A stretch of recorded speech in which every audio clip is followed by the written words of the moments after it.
ये तो या तो नई वीडियो होगी और या तो ये स्टैंड अलोन वीडियो वही वही की बात है, या तो उसी वीडियो में स्प्लाइस होने वाली है ये। एक सेकंड, वीडियो स्टार्ट होने से पहले एक बार ये देखो तुम। हेलो बच्चों, लेट्स सी द क्वेश्चन। कितने थके हुए लग रहे हैं sir. I don't know who this is, उनका नाम नहीं पता मेरे को, but shout out to the sir.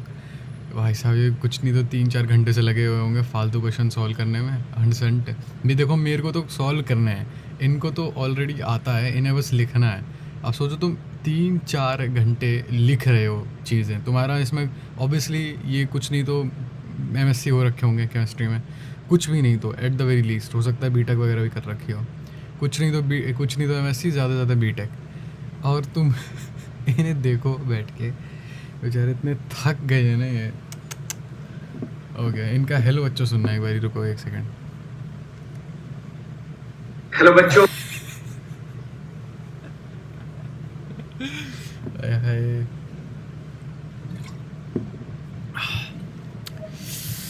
हाँ चलो भाई, आज नया दिन, नई शुरुआत। आज हमने इक्विलिब्रियम फिर से कंटिन्यू करना है। देखो ये देखो इक्विलिब्रियम, ये इक्विलिब्रियम है। कल मैंने केमिकल बॉन्डिंग थोड़ी बहुत करी थी, केमिस्ट्री में इतने चैप्टर कर लिए हमने। नहीं ऑब्वियसली ये पुराना है, ये पुराना है, ये नहीं किया, ये कर लिया आई गेस। ये स्टार्ट किया था, कंप्लीट नहीं किया। स्टार्टिंग का एक लेक्चर भी शायद नहीं किया था। केमिकल बॉन्डिंग के मेरे 6 लेक्चर बच रहे हैं। Yes you heard that right, that fucking shit has 6 lecture in it.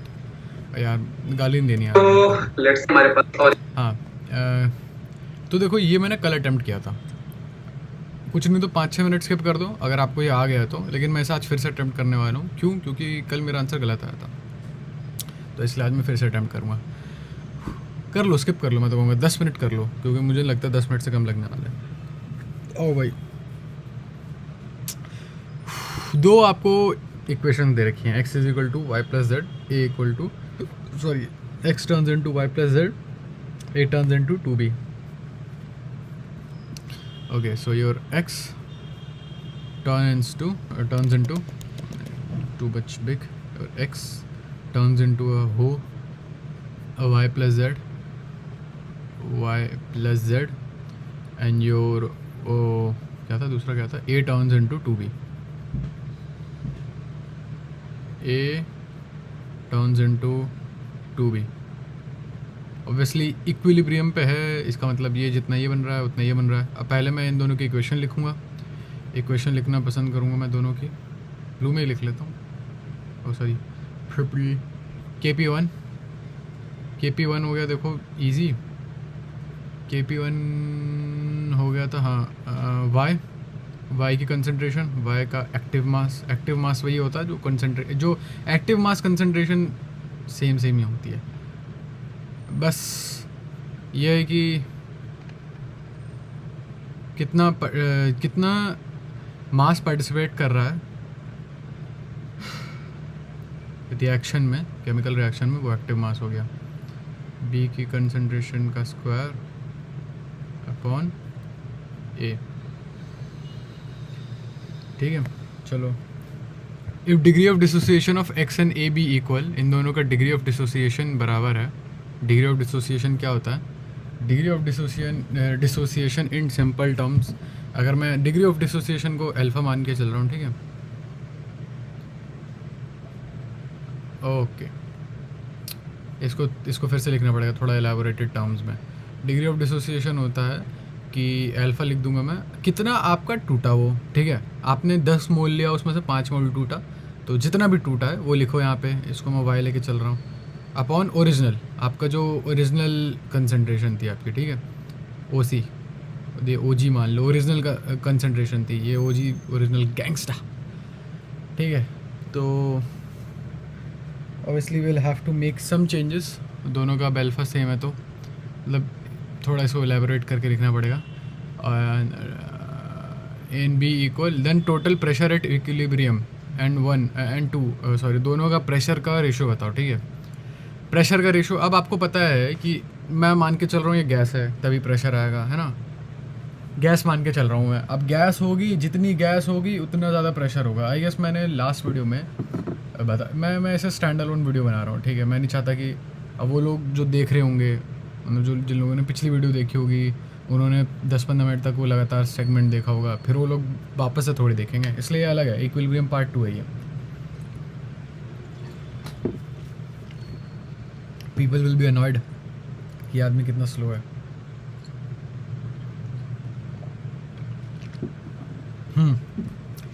Degree of dissociation same है, मैं आपको डिग्री ऑफ डिसोसिएशन बता दिया, और अब मैं इसे ना थोड़ा एलैबोरेटेड वे में लिख रहा हूँ, ज़रूरी है।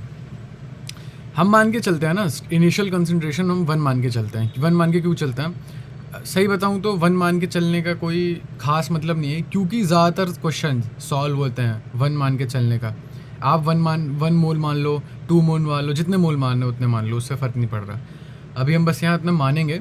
अच्छा, और क्यों मानेंगे? क्योंकि मैंने बता दिया सारे क्वेश्चन जितने भी होते हैं 1 के टर्म्स में सॉल्व होते हैं, इसलिए। ठीक है, अब आपके पास मान लो स्टार्टिंग में मैं अगर एक्स वाला थोड़ा यहाँ एलैबोरेट करूँ, यार रुक जाओ 1 सेकंड रुको, एक्स वाले को ऊपर एलैबोरेट कर रहा हूँ। ठीक है, एक्स हो गया ये। ठीक है, आपने 1 मोल ऑफ एक्स से स्टार्ट किया और स्टार्टिंग में 0 थे। स्टार्टिंग में ये वाई भी 0 और जेड भी 0 लिख दूँगे ऊपर। चलो लिख देता हूँ, एक्स वाई एंड जेड। फिर अल्फ़ा बना, डिग्री ऑफ डिसोसिएशन जितना यहाँ पे मोल बनेगा। ठीक है, अल्फ़ा कैसे आया, ये कैसे आया? एक्चुअली मैं झूठ नहीं बोलूँगा, मैं बहुत कंफ्यूज हुआ था इसे लेके किसी ज़माने में, और मैंने कभी भी, इनफैक्ट मैंने कल जाके एक्चुअली में फाइंड आउट किया कि हम यहाँ अल्फ़ा क्यों लिखते हैं। उससे पहले मैंने बस एक ग्रांटेड ले लिया था उस चीज़ को। अब देखो, आपने ओरिजिनल कांस्टेंट क्या लिया, आपने अभी मैंने क्या बताया, ओरिजिनल कंसंट्रेशन आपने लिया 1, कांस्टेंट मैंने गलती से बोल दिया 1 लिया आपने, ओरिजिनल कंसंट्रेशन 1 ली। ठीक है, तो alpha is equal to Y upon 1, obviously alpha हो गया वाई। वाई क्या था, कितना टूटा है वो। ठीक है, और आपको पता है जितना टूटेगा एक्स उतना बनेगा वाई। ठीक है, तो यहाँ से यहाँ पे भी अल्फ़ा बन जाएगा और यहाँ पर भी अल्फ़ा ही बनेगा, और ये 1 माइनस अल्फ़ा होगा। ठीक है, ये ध्यान रखना, कहीं आप ये मत लिख देना कि 1 माइनस 2 अल्फ़ा, क्योंकि अल्फ़ा एक यहाँ बना, एक अल्फ़ा एक यहाँ बना। क्यों ऐसा क्यों हुआ? ऐसा देखो, सिंपल रीज़न इसका ये है कि, सिंपल रीज़न इसका क्या बताऊँ मैं, हाँ, क्योंकि इससे ना अगर मान लो 5 मोल टूटते तो 5 मोल इसके बनते हैं, 5 मोल इसके बनते हैं। ऐसा नहीं है कि इससे 5 मोल में टूटेंगे तो 2.5 इधर 2.5 इधर, वो वाला सिस्टम नहीं है। एक्स से उसी 5 मोल से, वही जो 5 मोल टूटे, आपके 5 एग्जाम्पल है, वही जो 5 मोल टूटे उससे आपका वाई भी बना था और उससे आपका जेड भी बना था। ठीक है, अब आप प्रेशर लिख रहे हो। ठीक है, प्रेशर, ये जो वाई जेड, पहले तो आप ये सोचोगे यार वाई जेड एक्स लिखा तो था, ये भी तो सही था, इसे करेक्ट क्यों किया हमने? इसे एक्चुअली हमें करेक्ट करना पड़ा फर्स्ट थिंग फर्स्ट, क्योंकि एक तो हम प्रेशर ले रहे हैं। ठीक है, प्रेशर में जब लोगे तो मोल फ्रैक्शन आपको, ये आई गेस कायदे से ठीक इसे कह सकते हो, क्योंकि देखो ये वेरिएबल है। वेरिएबल का क्या है भाई, बाद में अगर आपसे पूछे कि ट्रू लिखा था फॉल्स लिखा था, ये लिख के आ जाओ, ये लिख के आ जाओ, हाँ मैम ये तो फॉल्स है, हाँ मैम ये तो ट्रू है, ये लिख के आ जाओ, क्या दिक्कत है यार? कुछ बच्चे नहीं करते थे ये, मतलब कुछ ऐसा बहुत सिमिलर से बना देते थे कि कह दो मैम से, नहीं मैम ये तो एफ़ लिखा है, ये तो टी लिखा है। ठीक है, वही वाला सेम है, तो इसे कुछ भी ले लो भाई बाद में। खैर, एक्चुअली में क्या लेना था मैं, एक्चुअली में मोल फ्रैक्शन इनटू प्रेशर। ये जो पी लिखा है, ये पी क्यों लिखा है, K1 ही क्यों नहीं लिखा है? क्योंकि हम प्रेशर की बात कर रहे हैं, प्रेशर कांस्टेंट की। प्रेशर कांस्टेंट तब यूज़ करते हैं जब गैस यूज़ होता है। प्रेशर कांस्टेंट और कांस्टेंट में, नॉर्मल कांस्टेंट में क्या फ़र्क है? यहाँ पे प्रेशर भी आपको फैक्टर इन करना पड़ेगा। पहले मोल फ्रैक्शन लो, वाई का मोल फ्रैक्शन है वाई के mole upon total mole. Total mole कितने हैं?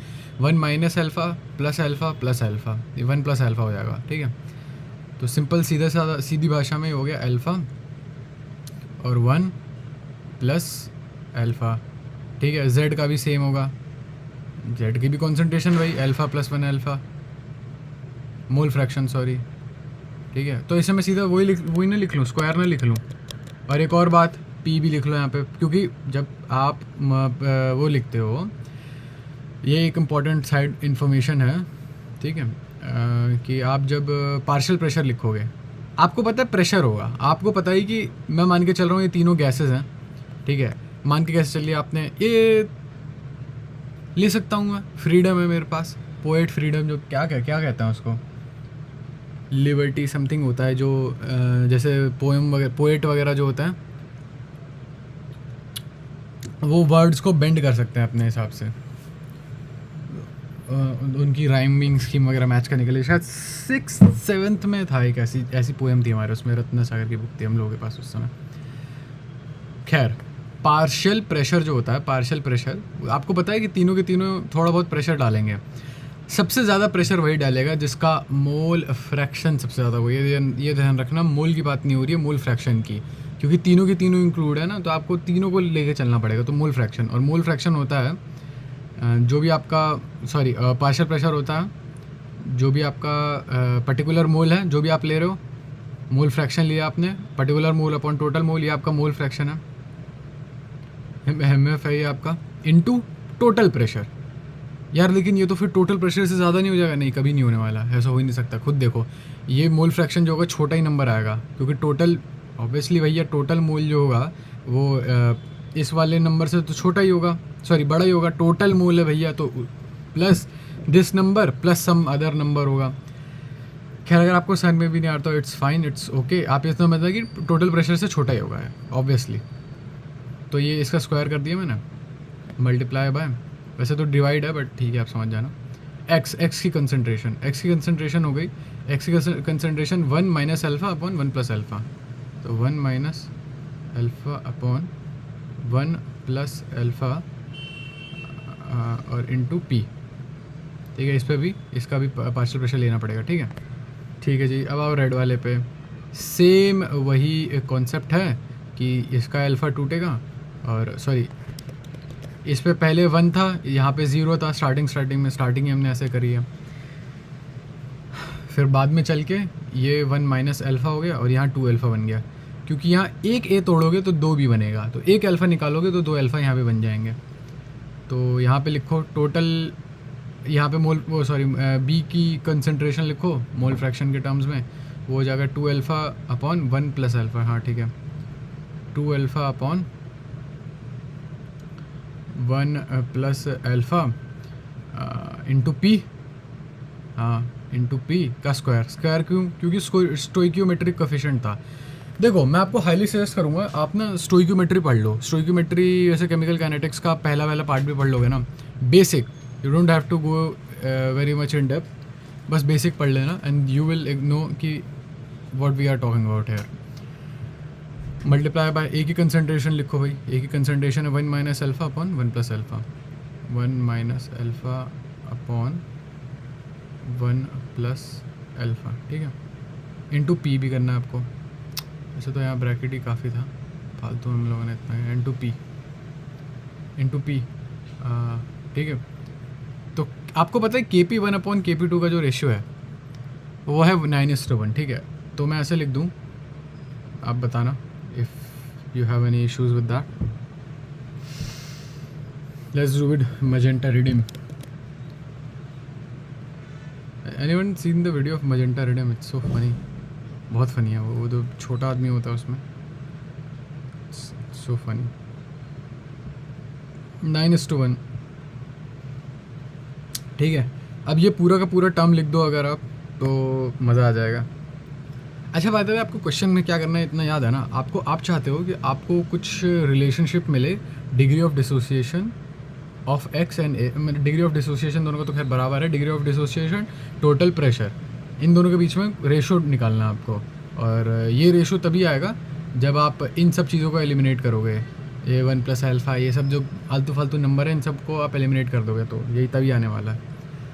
खैर, मैं इसे चाहूँ तो कॉपी पेस्ट कर सकता हूँ, बट चलो कोई बात नहीं। देखो, ये स्क्वायर हो रहा है AP स्क्वायर, तो ये भी स्क्वायर हो रहा होगा, इसका स्क्वायर, तो 1 प्लस अल्फ़ा का स्क्वायर, ये 1 प्लस अल्फ़ा है यहाँ पे, तो ये हट जाएगा यहाँ पे। ठीक है, और स्क्वायर सिर्फ और सिर्फ यहाँ यहीं तक रह जाएगा, और ये 1 और ये P का स्क्वायर हो रहा है ना यहाँ पे, रुक जाओ यार, लिख ही लेते हैं इसको, थोड़ा सिंप्लीफाई कर दूँ यहाँ पे।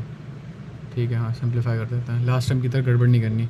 ठीक है, तो ये हो गया अल्फ़ा स्क्वायर। अब देखो, पी का स्क्वायर करोगे, नीचे वाला पी उसे काट देगा स्क्वायर को, तो ये सिर्फ और सिर्फ पी बन जाएगा। ऊपर वाला तो कट ही गया था 1 प्लस अल्फ़ा, नीचे वाला 1 प्लस अल्फ़ा का स्क्वायर था, इसका होल का स्क्वायर था, तो ये सिर्फ और सिर्फ 1 प्लस अल्फ़ा रह जाएगा। 1 प्लस अल्फ़ा 1 माइनस अल्फ़ा, ए प्लस बी माइनस बी, ए माइनस बी का होल स्क्वायर, नहीं सॉरी, ए स्क्वायर माइनस बी स्क्वायर। तो रुको एक सेकेंड, हाँ, तो 1 स्क्वायर माइनस अल्फ़ा स्क्वायर। अच्छा, लास्ट वाली वीडियो में हमने यही गलती करी थी, हमने शायद 1 माइनस अल्फ़ा का होल स्क्वायर कर दिया था। ए प्लस बी ए माइनस बी होता है, स्क्वायर माइनस बी स्क्वायर। देखो इतनी छोटी सी मिस्टेक, तो छोटी सी तो मिस्टेक नहीं है, तो खैर मिस्टेक छोटी नहीं होती, बड़ी हमेशा बड़ी। Ocean get you know, mistake कभी छोटी नहीं होती। They will cost you heavily. ठीक है, अब आओ यहाँ पे 2 अल्फ़ा पी का होल, 2 अल्फ़ा कहाँ से आ गया यहाँ पे? अच्छा ठीक है, 2 अल्फ़ा पी का whole square, 2 alpha P upon 1 plus alpha का होल स्क्वायर। यहाँ पर भी सेम चीज़ 1 प्लस अल्फ़ा है, तो मैं ऐसे काट दूँ। ठीक है जी, काट दूँ, क्या दिक्कत है? ये ऐसे पता है, रुक जाओ, इसे ऐसे ही रहने दो, इस वाले को ऐसे ही रहने दो, फालतू दिमाग ना चलाऊँ मैं, इसे ऐसे ही रहने दो। 1 plus alpha 1 minus alpha into P, ये हो गया 4 अल्फ़ा स्क्वायर पी स्क्वायर। ठीक है, और ये हो जाएगा 1 प्लस अल्फ़ा। अच्छा देखो, सेम चीज़ जो ऊपर हुई थी, यहाँ पे पी स्क्वायर था, यहाँ पे पी स्क्वायर होगा, नीचे वाला पी काट देगा उसे, तो ये हो जाएगा सिर्फ और सिर्फ 4 alpha square P upon 1 plus alpha और 1 माइनस अल्फ़ा। ठीक है, we are getting very close. देखो अब कुछ नहीं है आपका, अब इन दोनों टर्म्स को आमने सामने रख दो। ठीक है, ये वाला टर्म रखो पूरा का पूरा,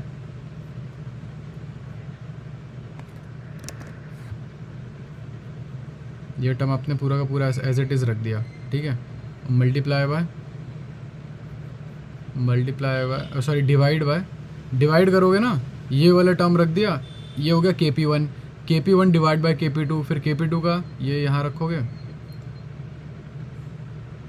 और ये ऊपर आ जाएगा। ठीक है, आई hope you guys understand. 1 plus alpha 1 minus alpha, ये पूरा का पूरा कट गया। ठीक है, अल्फ़ा स्क्वायर से अल्फ़ा स्क्वायर कटा, पी से पी कटा, तो ये आपका हो गया, सॉरी ऐसा नहीं होना चाहिए था, ऐसा नहीं होना चाहिए था। कुछ ऐसी चीज़ है जो नहीं कटनी चाहिए थी यहाँ पे, जो हमने फालतू में काट दी।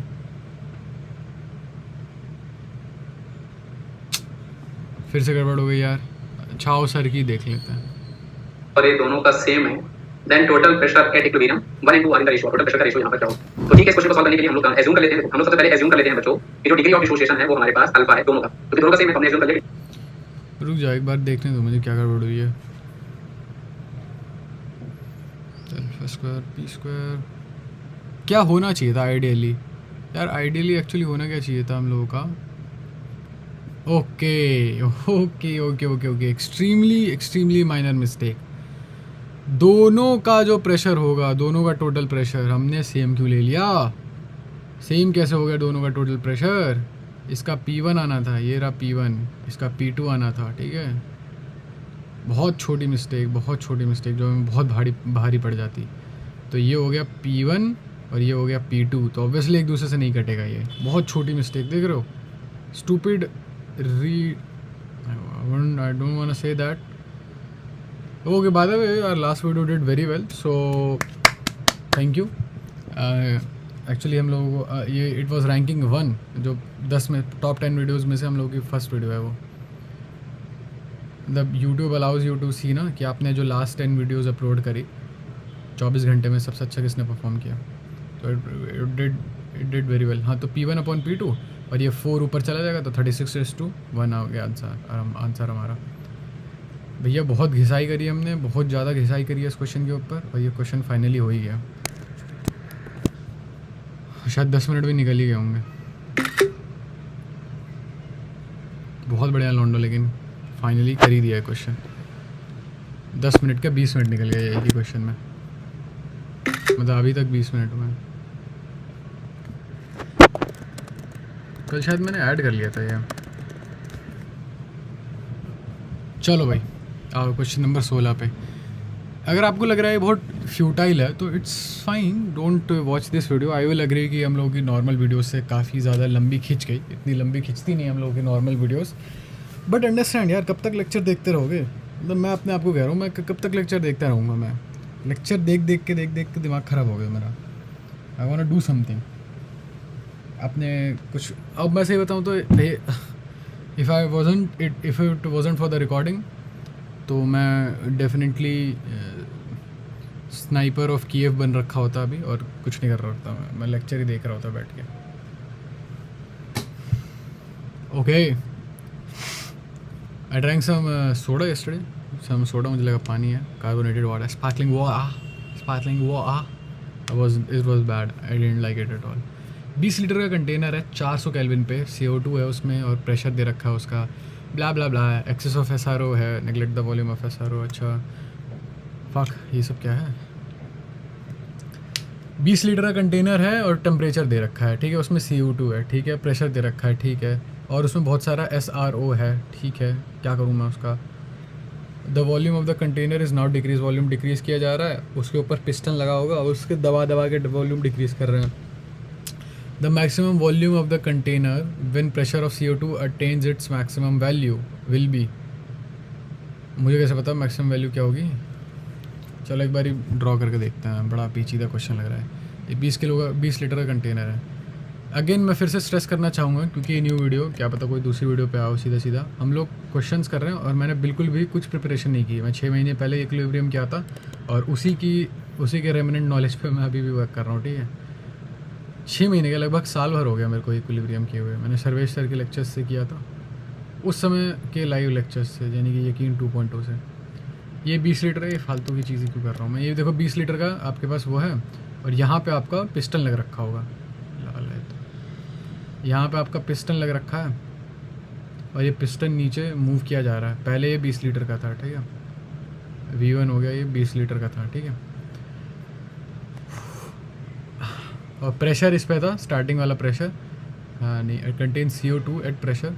CO2 का प्रेशर मैं बताता हूँ, यहाँ पे लिख देता हूँ। CO2 का प्रेशर था कितना, 0.4 ATM एटमॉस्फेरिक क्या, ATM का मतलब क्या होता है? एटमॉस्फेरिक समथिंग, एटमॉस्फेयर में भी, ठीक है। वॉल्यूम ऑफ कंटेनर डिक्रीज़ किया जा रहा है, ठीक है, ठीक है, वॉल्यूम ऑफ कंटेनर डिक्रीज़ किया जाता है, प्रेशर बढ़ गया होगा, ठीक है, सही बात है। Maximum volume of container when the maximum volume container when pressure of CO2 attains its maximum. I have no idea क्या करना है इसमें, मुझे कोई आइडिया नहीं है। गिवन दैट, ये क्या है? अच्छा, ये इक्वेशन दे रखी है हमें, ठीक है, SR CO3 is in equilibrium. भाई यार यहाँ तो लिखा ही नहीं था। अरे एक्चुअली इनके वेबसाइट में हल्की फुल की दिक्कत है, तो उसको मैं मान नहीं रहा मैं। अच्छा बात है भाई, ये सॉलिड है, ये भी सॉलिड है और सिर्फ CO2 गैस है, तो प्रेशर हम सिर्फ और सिर्फ CO2 का लेंगे और हमें बस KP दे रखा है, ठीक है। KP, what is KP you ask? KP हम लोगों का कांस्टेंट, प्रेशर कांस्टेंट है। अच्छा बाय द वे, एक और छोटी सी इन्फॉर्मेशन, नई इन्फॉर्मेशन होगी आपके लिए, जब आप, या हो सकता है आपके लिए ना भी हो, जब आप लिखोगे ना, जैसे आप जो भी इक्विलिब्रियम पे पहुंच गया ये, ठीक है, मान लो इक्विलिब्रियम पे पहुंच गया, और इक्विलिब्रियम पे क्या होगा, इक्विलिब्रियम पे हम लिखते हैं कि प्रोडक्ट का वो प्रोडक्ट की जो कंसंट्रेशन है अपॉन रिएक्टेंट की, तो उसमें एक बात याद रखना ना, लिक्विड और गैस को इंक्लूड नहीं करते हैं, उनकी कुछ कंसंट्रेशन नहीं होती। सॉलिड की क्या कंसंट्रेशन, देखो गैस की तो कंसंट्रेशन सन में भी आती है। गैस की कंसंट्रेशन होती है कि ठीक है भाई, इतना बड़ा रूम है, उसमें से इतनी सी गैस है, ठीक है, कंसंट्रेशन है उसकी। सॉलिड की क्या है भाई, सॉलिड का कुछ कंसंट्रेशन थोड़ी होता है, सॉलिड की कोई कंसंट्रेशन वगैरह नहीं होती। ऐसी प्योर लिक्विड की भी नहीं मानते हम, वैसे लिक्विड में कंसंट्रेशन होती है, बट प्योर लिक्विड है तो नहीं मानेंगे हम। तो सिर्फ और सिर्फ मेरे कहने का मतलब है, यहाँ पे सिर्फ और सिर्फ CO2 आ जाएगा। मैं झूठ नहीं बोलूँगा, मुझे कोई आइडिया नहीं इसमें क्या करना है। Maximum volume of container when pressure of CO2 attains its maximum value.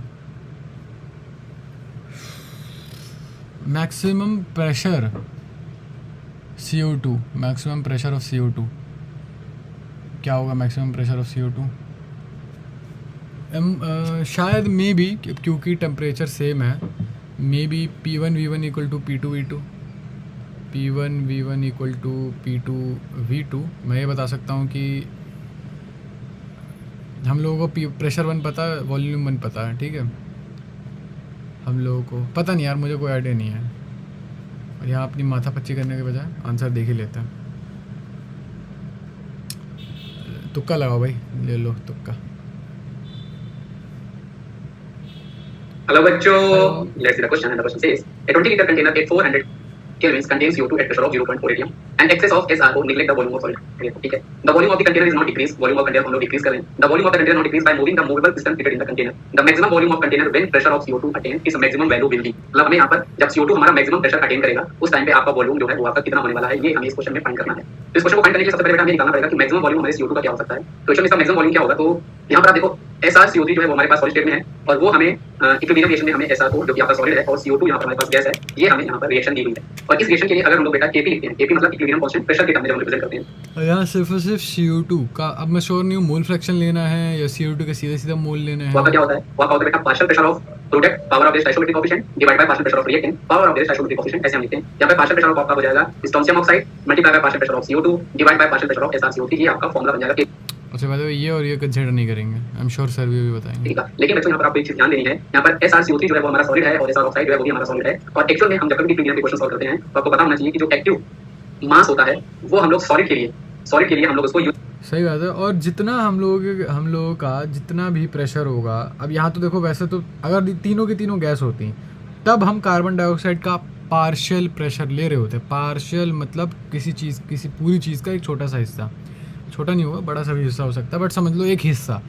अब जब गैस ही CO2 है तो उसमें पार्शियल प्रेशर क्या ही लोगे, तो उसमें टोटल प्रेशर हो जाएगा फिर तो वो, क्योंकि प्रेशर तो गैस ही देती है, सॉलिड प्रेशर कहाँ देता है कंटेनर में, तो नीचे फोर्स लगा सकता है। हाँ, यूनिटी मतलब 1 एज्यूम किया करते हैं। तो एक्चुअल में यहाँ पर जो आपका KP आएगा वही आपका पार्शियल प्रेशर ऑफ CO2 के बराबर होगा जो कि इक्वल टू आपका 1.6 atm है। और यही बेटा आपका कहाँ लिखा है, अच्छा ये लिखा, ठीक है। 1.6 atm हमारा क्या है, इक्विलिब्रियम के समय पे 1.6 atm हमारा है इसका प्रेशर, CO2 का प्रेशर। अच्छा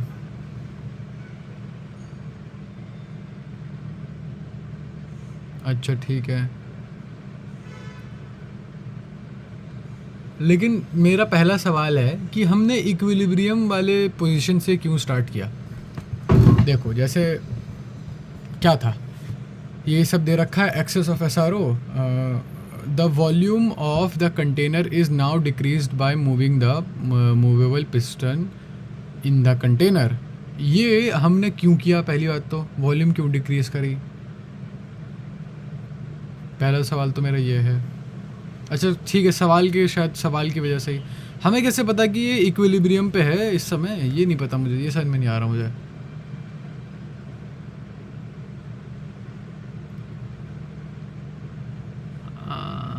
the maximum volume of this container when the pressure of CO2 attain, pressure of CO2 की मैक्सिमम वॉल्यूम तब आएगी जब इक्विलिब्रियम पे होगा, मैं पूछ रहा हूँ। हो सकता है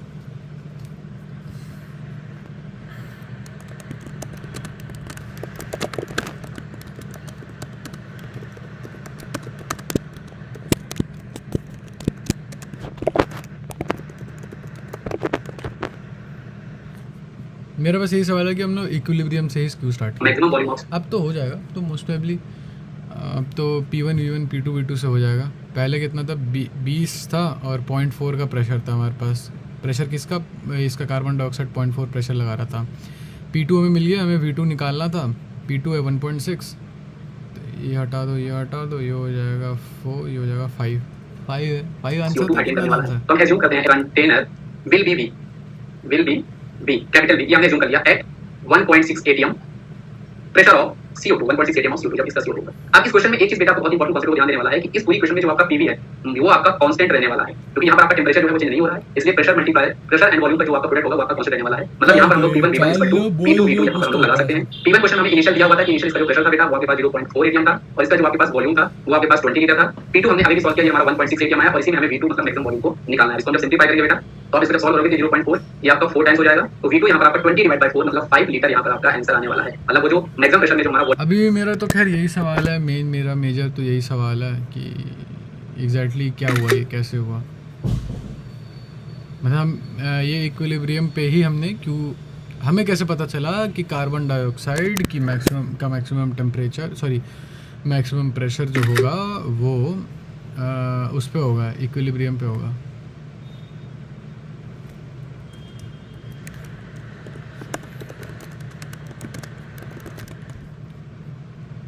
हमें कैसे पता चला? सवाल की बात ये थी मेरी। In which of the following equilibrium Kc and Kp are not equal. अच्छा देखो, Kc होता है आपका क्या, मतलब रिएक्शन कांस्टेंट, ठीक है, नॉर्मल रिएक्शन। Kp होता है आपका प्रेशर कांस्टेंट। क्या है दोनों में फ़र्क, क्या है?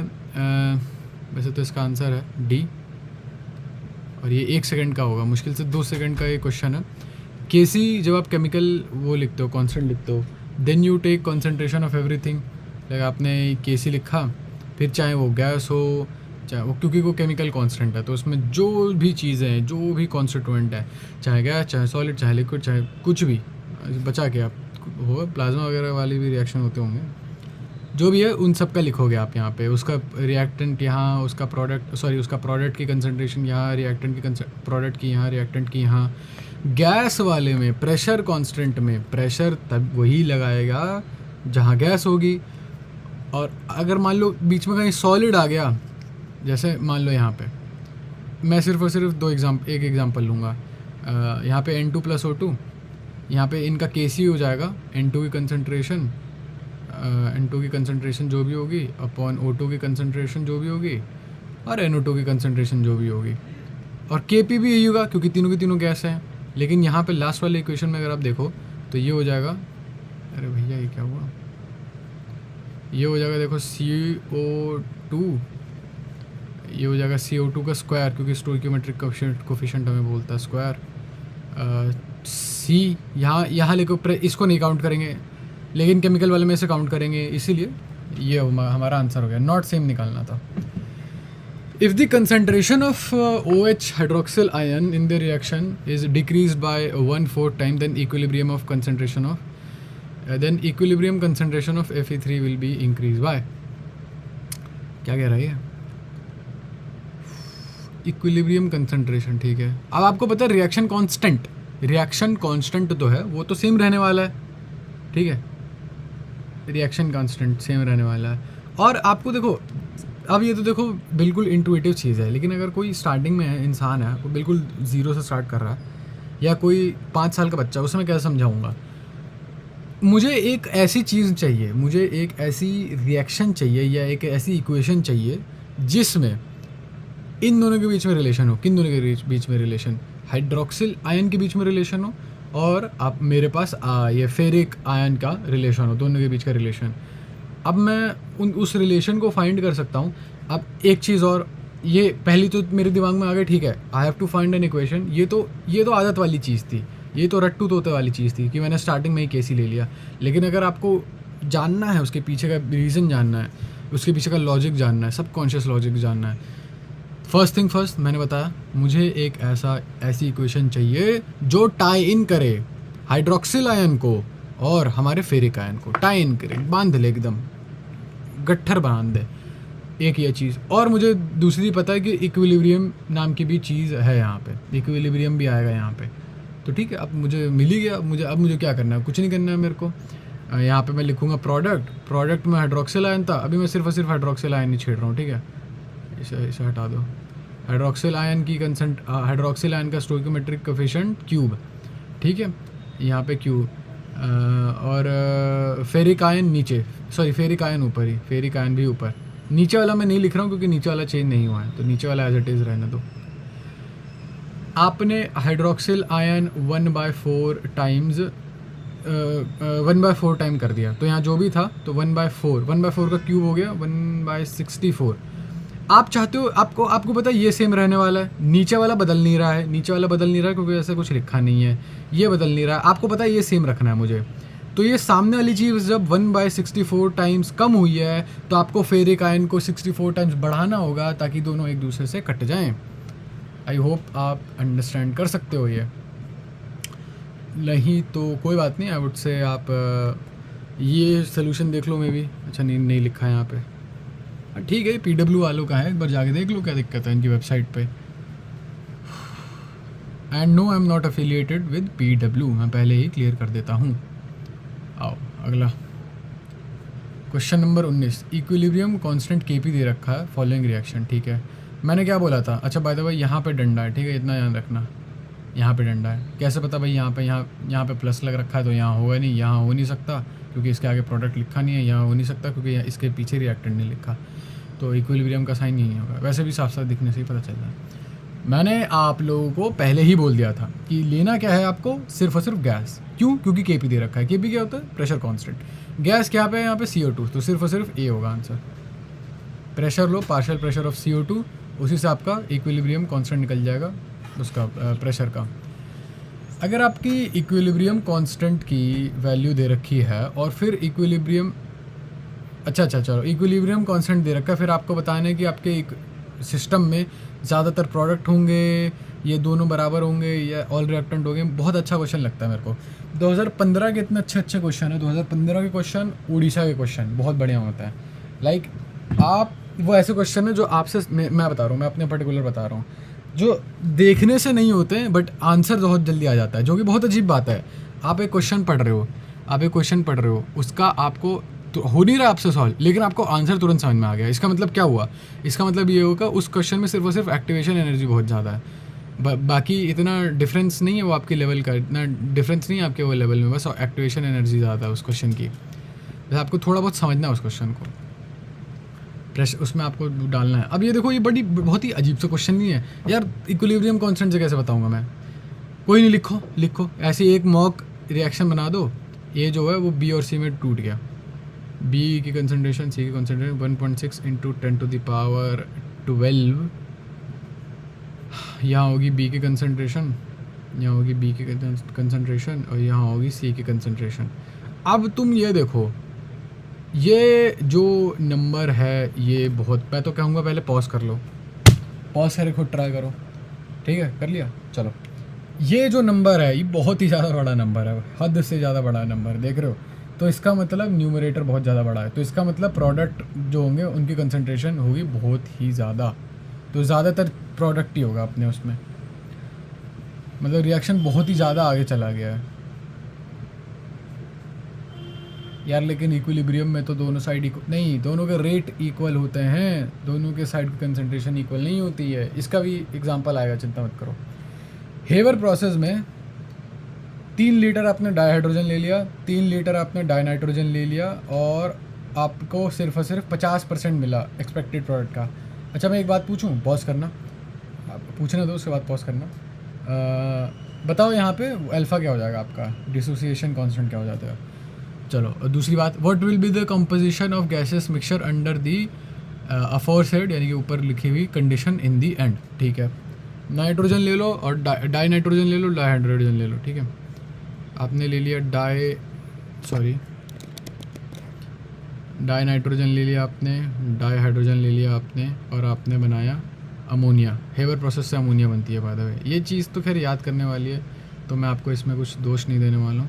3 तो यहाँ पे आपको 3 लेना पड़ेगा। ठीक है, आपको नाइट्रोजन इतने चाहिए और 3 हाइड्रोजन चाहिए। ठीक है, आपने यहाँ 30 लीटर ये ले लिया, 30, रुक जाओ चेंज करने दो कलर। 30 लीटर आपने लिया नाइट्रोजन और 30 लीटर लिया आपने हाइड्रोजन। अब आपका हो गया अच्छा 30 लीटर नाइट्रोजन से 60 लीटर अमोनिया बन जाएगा, और 60 लीटर हमें पता है कि आधी चीज़ बन रही है, तो हमारा आंसर 30 लीटर आना चाहिए। ठीक है, this is a logic which you could have use, but एक चीज़ ध्यान रखना। अच्छा 30 लीटर है ही नहीं, चलो आंसर में क्या बात है। अगर आप 30 लीटर नाइट्रोजन यूज़ करते हैं ना 60 लीटर अमोनिया बनाने के लिए, और 60 लीटर अमोनिया नहीं बनता क्योंकि 50% ही प्रोडक्ट बन रहा है इतना है। और एक और बात ध्यान रखना, मान लो चलो आप 30 लीटर लेते हैं, लेकिन फिर आपको चाहिए होती है उसके 3 गुना डाईहाइड्रोजन। क्या मतलब? 90 लीटर आपको डाईहाइड्रोजन चाहिए था, तो आप नहीं ले सकते। ठीक है जी। लेकिन अगर आप ऐसा करो कि आप 30 लीटर हाइड्रोजन ले लो, 30 लीटर डाईहाइड्रोजन ले लो, क्योंकि आपको 3 हाइड्रोजन लोगे तो फिर आपको यहाँ से 10 लीटर नाइट्रोजन यूज़ करना पड़ेगा, उसका 1/3। कैसे 1/3? कैसे? खुद दिमाग लगा लो। 3 भाग ये तो 1 भाग ये, तो 3 भाग डाईहाइड्रोजन यूज़ करने पे आप 1 भाग नाइट्रोजन यूज़ कर सकते हो। और फिर ठीक है, और फिर आप वापस यहाँ पे आओ नाइट्रोजन, फिर 10 लीटर आपने डाई नाइट्रोजन ली, 10 लीटर डाई नाइट्रोजन से 20 लीटर अमोनिया बनता, लेकिन 50% बन रहा है, तो सिर्फ और सिर्फ 10 litre ammonia, 10 litre die nitrogen और 30 litre di hydrogen. 10 litre ammonia बन रहा है, मेरे हिसाब से तो बी होना चाहिए, लेकिन दिस डजंट ऐड अप। कुछ तो गड़बड़ हो गई है। आओ देखते हैं भाई क्या गड़बड़ हुई है। क्या गड़बड़ हुई है? मेरे हिसाब से तो बी सही है, मेरे हिसाब से तो, लेकिन बी का सिर्फ पहला पार्ट ही तो सही हो रहा है, बाकी के 2 पार्ट तो ऐड अप ही नहीं हो रहे। रुको फिर देखने दो। 30 लीटर डाई हाइड्रोजन है, ठीक है। एक्सपेक्टेड प्रोडक्ट का सिर्फ और सिर्फ आधा ही बना। अच्छा, what will be the composition of gases mixture under the aforesaid condition? अरे सी सही तो है, सी ठीक है बिल्कुल, है ना यार, लेकिन बनना चाहिए था 10 लीटर अमोनिया, तो बी या सी में से कुछ एक होगा। Only 50% of the expected product, ठीक है, मतलब जो भी एक्सपेक्टेड प्रोडक्ट, वैसे तो हमारा 20 लीटर आ रहा था, लेकिन उसका 50% 10 ही तो हुआ, लेकिन फिर ये काम नहीं कर रहा, ये लोग काम नहीं कर रहे हैं हमारा। Oh what will be the composition of gases mixture under the aforesaid condition in the end? Last में बना कितना, पहले ये देखो, बना कितना, तो 10 लीटर अमोनिया बना और 10 लीटर यूज़ हो गया, ये ध्यान रखना, 10 लीटर यहाँ पे यूज़ कर लिया हमने, तो 20 लीटर अभी बच गया हमारे पास, 20 लीटर डाई नाइट्रोजन बच गया, 20 लीटर डाई नाइट्रोजन बच गया। ये तो शायद पूरा का पूरा यूज़ किया था, तो हाइड्रोजन डाई हाइड्रोजन बचेगा ही नहीं, तो मेरे हिसाब से तो फिर यार, लेकिन फिर भी यहाँ 15 लीटर डाई हाइड्रोजन बच जा रहा है भाई, ये क्या बात हुई? 2 6 NH3 अमोनिया, हो सकता है होगी कुछ गड़बड़। चलो आओ क्या करें, फिर बी के साथ जाते हैं। बी हम लोगों का मैच कर रहा है, पहली चीज़ तो मैच कर ही रही है, अब देखते हैं क्या गड़बड़ हुई है। Hello बच्चों, let's see the question. And the question says, in Haber process, 30 liter of dihydrogen and 30 liter of dinitrogen were taken for the reaction, which yield only 50% of expected product. What will be the composition of the? You don't have to get the correct answer, you just have to be close enough. ऐसी पूरी life में you don't have to be always know, you don't have to always know everything. Just pretend you know everything. Gases mixture under the And get given fired condition. from your job. So हमारे पास question. Yeah, get fired from your job. Work as a Pizza Hut employee and then say that you do know how to make a pizza, and then proceed to just shave your balls all over the oven and then get fired for it.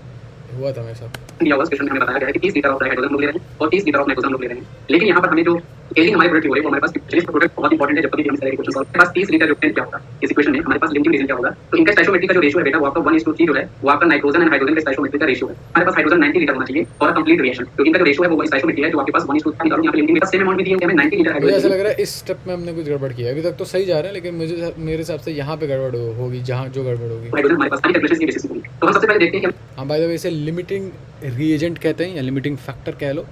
क्यों? क्योंकि पूरी reaction अगर होती, बेहतरीन reaction होती, आप पे 90 litre अगर आप पे होता हाइड्रोजन, तब ये रिएक्शन पूरी की पूरी कंप्लीट हो जाती।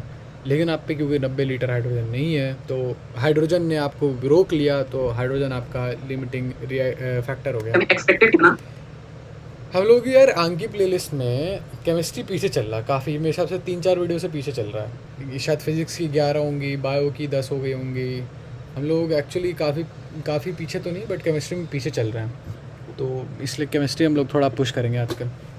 आज ही एक वीडियो अपलोड कर दूंगा मैं। प्रोडक्ट यहाँ पर मिलना होने वाला था कि 3 मोल हमारे पास जो अकॉर्डिंग टू एक्स की वैल्यू यहाँ पर हमारे पास आएगी 20 लीटर, मतलब 20 लीटर हमें एक्सपेक्टेड अमोनिया यहाँ पर मिलना चाहिए था। पर क्वेश्चन जब सॉल्व करने वाला था अकॉर्डिंग टू स्टोइकियोमेट्री, लेकिन क्वेश्चन में हमारे पास 30 लीटर हाइड्रोजन है, तो हमें कितना अमोनिया देगा, वो हमें एक्स देगा। आप इसको क्रॉस मल्टीप्लाई करके जब सॉल्व करोगे तो एक्स की वैल्यू यहाँ पर हमारे पास आएगी 20 लीटर, मतलब 20 लीटर हमें एक्सपेक्टेड अमोनिया यहाँ पर मिलना चाहिए था। पर क्वेश्चन उसने हमसे बोला है कि हमारी यील्डिंग केवल 50% की हो रही है, मतलब हम कह सकते हैं कि यहाँ पर जो हमारी अमोनिया की यील्डिंग है वो कितनी है बेटा, अमोनिया की यील्डिंग 50% अमोनिया हमें यहाँ पर मिल रहा है, मतलब वो हमें 10 लीटर मिल रहा है। तो यहाँ से पता चल गया कि अमोनिया हमें यहाँ पर 10 लीटर मिलने वाला है। अब आगे की जो आपकी कैलकुलेशन होगी बेटा वो हम इसके बेसिस में करेंगे। अब आइए इस क्वेश्चन को आगे सॉल्व करते हैं। तो आगे सॉल्व अच्छा, एक्सपेक्टेड प्रोडक्ट का सिर्फ 50%, तो ऐसा तो नहीं है कि फिर 15 लीटर अमोनिया रिएक्ट किया यहाँ पे, ऐसा हो सकता है? देखो यहाँ पर देखते हैं। अच्छा ओके, ऐसा नहीं है कि अच्छा, 50% ऑफ द एक्सपेक्टेड प्रोडक्ट का मतलब है कि रिएक्शन आधी अधूरी ही हुई मेरे हिसाब से, अब हमें पता चल यानी कि 30 लीटर जहाँ रिएक्ट करना था वहाँ 15 लीटर रिएक्ट किया, यहाँ पे जहाँ 10 लीटर रिएक्ट करना था वहाँ ओके अच्छा मैं समझ गया एक्चुअली दिक्कत क्या हुई। सर को समझाने दूँ क्या, या मैं ही समझा दूँ? चलो मैं समझा देता हूँ, फिर लोग कहेंगे भाई वो कर रहा है, एक्सक्यूज़ मार रहा है। मैं समझाता हूँ एक्चुअली हुआ क्या। मैं बताता हूँ मेन मिस्टेक क्या थी। मेन मिस्टेक ये थी कि हम लोगों ने हम लोग क्या मैं कम्युनिस्ट बन रहा हूँ मैं। Our mistake. हम लोगों की क्या गलती थी? मेरी गलती ये थी कि मैंने मान लिया कि 50% एक्सपेक्टेड प्रोडक्ट का ये मतलब होता है कि आपका रिएक्शन तो पूरा हुआ लेकिन मैजिकली आधा प्रोडक्ट गायब हो गया, जो कि ऑब्वियसली हाइंड साइड में ये बेवकूफ़ी भरी बात है, ऐसा नहीं हुआ था। आपको पता है कि यहाँ देखो ये 30 लीटर जी, ये 30 लीटर, ये 30 लीटर, ये पूरा का पूरा अगर रिएक्ट करता 30 का 30 लीटर तो यहाँ बन जाता 20 लीटर, ठीक है 20 लीटर। ये कैसा है मैंने समझा दिया था। लेकिन ये 20 लीटर की जगह आपको पता है कि यील्ड यानी कि जो आना था उसका आधा ही आया, 10 लीटर आया। ऐसा तो नहीं है कि आधा गायब हो गया, 10 लीटर आया होगा। तो यानी कि रिएक्शन कंप्लीट नहीं हुई जितनी होनी चाहिए थी। मे भी कुछ कैटलिस्ट चाहिए उसे, या मे भी कुछ और एनर्जी चाहिए, तो सिर्फ और सिर्फ 10 ही बची, मतलब बना सिर्फ 10 ही, ठीक है 10 बना। 10 लीटर अमोनिया आया हमारे पास, 10 लीटर अमोनिया। अब अब सीधा यहाँ पे आओ, नाइट्रोजन पे आओ। 10 लीटर अमोनिया बनाने के लिए कितना नाइट्रोजन चाहिए? सीधा मैं नाइट्रोजन पे क्यों आया, हाइड्रोजन पे क्यों नहीं आया? क्योंकि आसान है, यहाँ से आ जाना आसान है। मैं दिखाता हूँ अभी कैसे। क्योंकि मुझे पता है कि 2 भाग बनाने के लिए, 2 भाग नाइट्रोजन बनाने के लिए 2 भाग अमोनिया बनाने के लिए 1 भाग नाइट्रोजन चाहिए था। तो 10 लीटर बनाने के लिए सिर्फ और सिर्फ कितना? 5 लीटर, ठीक है। अब यहाँ इससे ये निकालने में आसानी होगी। 1 भाग नाइट्रोजन मिलेगा 3 भाग हाइड्रोजन के साथ, तो ये हो गया 15 लीटर। भाग मतलब डिवीजन होता है बाय द वे। तो 5 लीटर ये लगा नाइट्रोजन, बचा कितना? 25 लीटर है, ठीक है। 15 लीटर हाइड्रोजन लगा, बचा कितना? 15 लीटर हाइड्रोजन, और 10 लीटर अमोनिया बना। और सवाल में पूछा ही गया था कि लास्ट में उस कढ़ाई में बचा क्या क्या आपके पास। तो देखो आंसर ये होगा बी, एकदम correct. I hope you guys understood. मज़ा आया भाई, अच्छा क्वेश्चन था, मैं तो बड़ा मज़ा आया। अपनी ही बेवकूफ़ी भरी गलती से जूझ के मुझे काफ़ी मज़ा आया।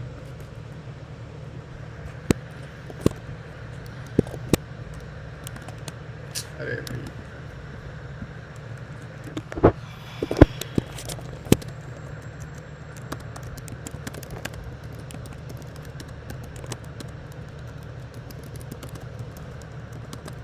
हिंट देना चाहिए ना अपने आपको।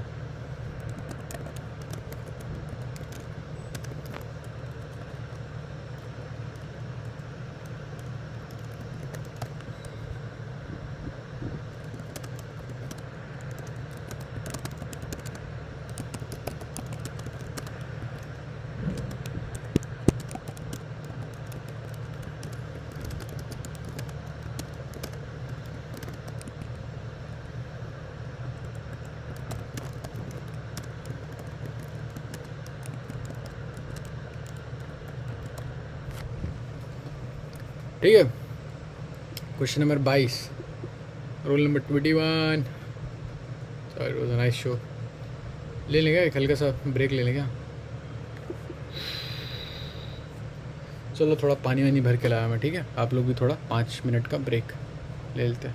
चलने दो क्या ऐसे? नहीं यार, लेकिन फिर मेरा माइक्रोफोन ऑन रहेगा, फिर पीछे से पिट रहा का विजय, तो आपको आवाज़ चली जाएगी, इसलिए मैं ले लेता हूँ break. Bye. Moving on. Okay, moving on. Reaction quotient दे रखा है आपको, और आपको बताना है कि the reaction will proceed from right to left if. अच्छा, रिएक्शन क्वेश्चन और केसी के बीच में फ़र्क क्या है? First of all, I hope you remember, KC was equilibrium constant या equilibrium quotient, whatever it was, it is measured in equilibrium, at equilibrium, sorry, ठीक है। एंड रिएक्शन क्वोशिएंट आप कभी भी ले सकते हो। लेने का क्या मतलब होता है? अगर आपने प्रोडक्ट का कंसंट्रेशन ले लिया यहाँ पे, प्रोडक्ट का कंसंट्रेशन ले लो अपॉन रिएक्टेंट का कंसंट्रेशन किसी भी टाइम पे, ज़रूरी नहीं है कि आप इक्विलिब्रियम पे लो, किसी भी टाइम पे ले लो, then you have your reaction quotient. ठीक है, तो क्या बड़ी बात है। अब रिएक्शन आगे कब बढ़ेगी, सवाल की बात यह है। खैर ये देख के तो पता चल ही गया होगा कि हम लोग की रिएक्शन कुछ ऐसी सी है। ये तो खैर इक्विलिब्रियम पे है, मान लो अभी इक्विलिब्रियम पे नहीं होती है, ठीक है, इनके लिए से जोड़ दो। ये रिएक्शन आगे कब बढ़ती, आगे जब बढ़ती जब हम लोगों का बी और सी की कंसंट्रेशन, बी प्लस सी की concentration would have been lesser than A की कंसंट्रेशन। Is that true?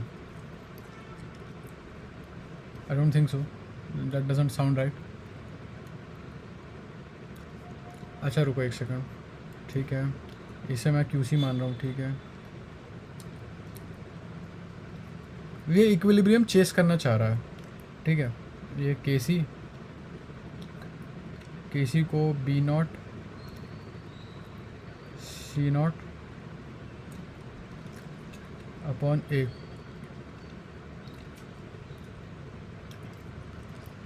ये रिएक्शन आगे बढ़ेगी, यानी कि इन दोनों की कंसंट्रेशन बढ़ाना चाहते हैं हम लोग। इन दोनों की कंसंट्रेशन कब बढ़ाएंगे, जब हम लोगों का अभी इक्विलिब्रियम अचीव नहीं हुआ है। देखो बी और सी, एक क्यूसी बढ़ाने का क्या मतलब है, क्यूसी बढ़ाने का ये मतलब है कि आप बी और सी यानी कि प्रोडक्ट की कंसंट्रेशन आप इंक्रीज़ करना चाह रहे हो, और आप चाहते हो कि ये कम हो जाए, ठीक है। तो इसका मतलब क्यूसी बढ़ेगा। और जब प्रोडक्ट की कंसंट्रेशन इंक्रीज़ करना चाह रहे हो, यानी कि आप इक्विलिब्रियम अभी अचीव नहीं किया, अभी आप रास्ते में हो इक्विलिब्रियम अचीव करने के लिए, फ्रॉम राइट टू लेफ्ट। हाँ, जब इक्विलिब्रियम अभी अचीव नहीं हुआ है, okay we did some mistake, see answer इसका। आओ देखते हैं, राइट टू लेफ्ट। अच्छा okay, right to left, oh sorry, बहुत बेवकूफ़ी भरी मिस्टेक की है। राइट टू लेफ्ट होने का मतलब है, आप यहाँ से इधर जाना चाह रहे हो। फिर से एक्सप्लेन कर देता हूँ, आपके पास एक रिएक्शन है, ठीक है, ए टर्न्स इनटू बी प्लस सी, आप राइट टू लेफ्ट जाना चाह रहे हो, ठीक है। मतलब आपको बी और सी की कंसंट्रेशन कम करनी है। इधर आओ, बी और सी की कंसंट्रेशन कम करनी है, यानी कि ये कुछ ज़्यादा ही है। बी और सी की कंसंट्रेशन ज़्यादा है, यानी कि क्यूसी ज़्यादा है। किससे ज़्यादा है? केसी से ज़्यादा है। आपको बी और सी की कंसंट्रेशन कम करनी है, प्रोडक्ट की कंसंट्रेशन कम करनी है आपको, और ज़्यादा है आपके पास, ज़रूरत से ज़्यादा प्रोडक्ट है आपके पास।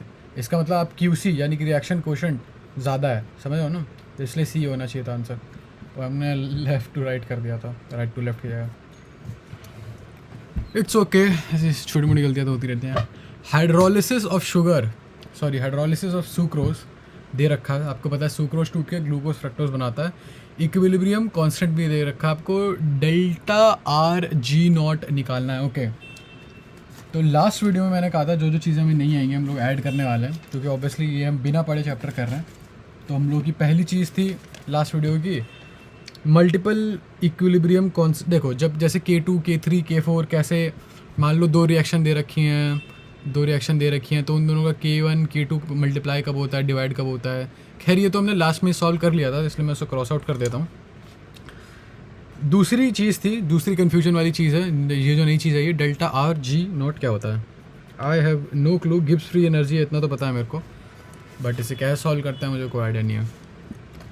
Okay, so let's go with this, obviously तुक्का था, देख लेते हैं delta G R not. Hello बच्चों, let's see the question, and the question says hydrolysis of sucrose is given by the following reaction. मतलब हमारे पास एक रिएक्शन है, उसके लिए हाइड्रोलिसिस ऑफ सुक्रोज की हमारे पास रिएक्शन दी गई है, जहां पे सुक्रोज की हम लोग हाइड्रोलिसिस कर रहे हैं, तो हमें ग्लूकोज और फ्रक्टोज हमें दे रहा है। इफ द इक्विलिब्रियम कांस्टेंट इसके लिए हमारे पास 2 × 10⁻13 at 300 केल्विन पे दिया हुआ है, तो the value of delta G standard of this reaction at same temperature will be क्या होगी, ये हमें पता लगाना है। इस क्वेश्चन ये हमारा question very directly formula based question है, बस यहां पर हमें साइन पे ध्यान देना है, साइन पे में कोई गलती नहीं करनी है। इस क्वेश्चन को हम इजीली सॉल्व कर सकते हैं। इस क्वेश्चन को कैसे सॉल्व करेंगे बच्चों? तो देखो सबसे पहले हमारे पास जो इक्वेशन होती है वो हमारे पास क्या होती है कि डेल्टा जी हमारे पास जो रिएक्शन हुआ करती है वो एक्चुअल में आपकी बराबर होती है डेल्टा जी ऑफ रिएक्शन इस स्टैंडर्ड केस के लिए प्लस आरटी और एलएन के, ये हमारे पास इक्वेशन हुआ करती है। देखो इन्होंने सिर्फ इक्वेशन लिख के बता दिया, we don't know what exactly is this, ठीक है, तो इसलिए मैं हेजिटेट कर रहा हूँ। आ गया होगा, मुझे कोई आइडिया नहीं है कि एग्जैक्टली है क्या ये, और ना ही सर ने समझाया है, जो कि ठीक बात है, सर क्यों समझाएंगे, मोस्ट ऑफ थर्मोडायनामिक्स का है।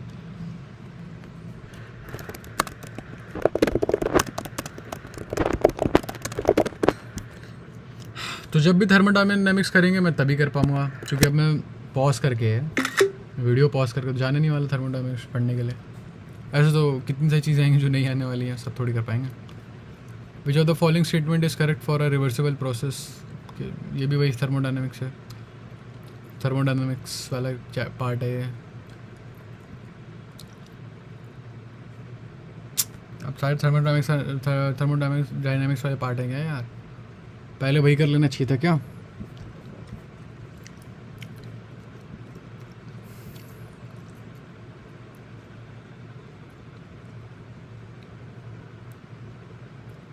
क्या करें बताओ।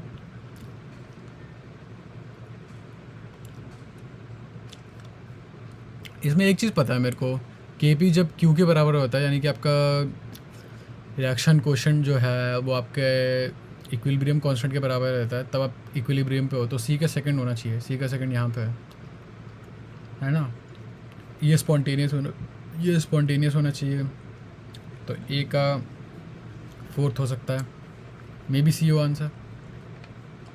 या चलो इसे छोड़ रहा हूँ मैं, या चेक कर लूँ एक्चुअली, फिर मैं 24 जो चीज़ें मैं छोड़ रहा हूँ उन्हें मैं वापस करने वाला हूँ, इसलिए मैं चलो नहीं कर रहा, मैं मतलब उसे सबमिट नहीं कर रहा था मैं आंसर। रिवर्सिबल रिएक्शन है आपके पास, ठीक है। Equilibrium shifts in forward direction, देखो आपके पास इक्विलिब्रियम है, तो एक और बार मैं इक्विलिब्रियम का आइडिया सजेस्ट करना पसंद करूँगा आपको। एक और बार ध्यान से सुनना, इक्विलिब्रियम क्या होता है। इक्विलिब्रियम होता है कि आप जितना आगे जा रहे हो उतना पीछे चल रहे हो, ठीक है। एक्चुअली फिज़िक्स वाले चैप्टर में एक काफ़ी अच्छा एग्जांपल होता है कि एक नशेड़ी जो होता है वो शायद 5 कदम आगे जाता है और 3 कदम पीछे आ जाता है, वही वाला चीज़ है।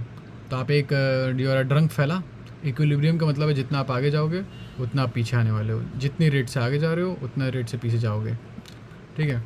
खैर ऐसे ही इसका ये मतलब है, ये बिल्कुल स्टेबलाइज करेगा अपने आप को, चाहे कुछ भी हो जाए, किसी भी कंडीशन में, किसी भी हालत में, ये पसंद करेगा अपने आप को स्टेबलाइज करना। तो अगर आप चाह रहे हो कि इक्विलिब्रियम फॉरवर्ड डायरेक्शन में जाए, फॉरवर्ड डायरेक्शन में शिफ्ट होने का मतलब है कि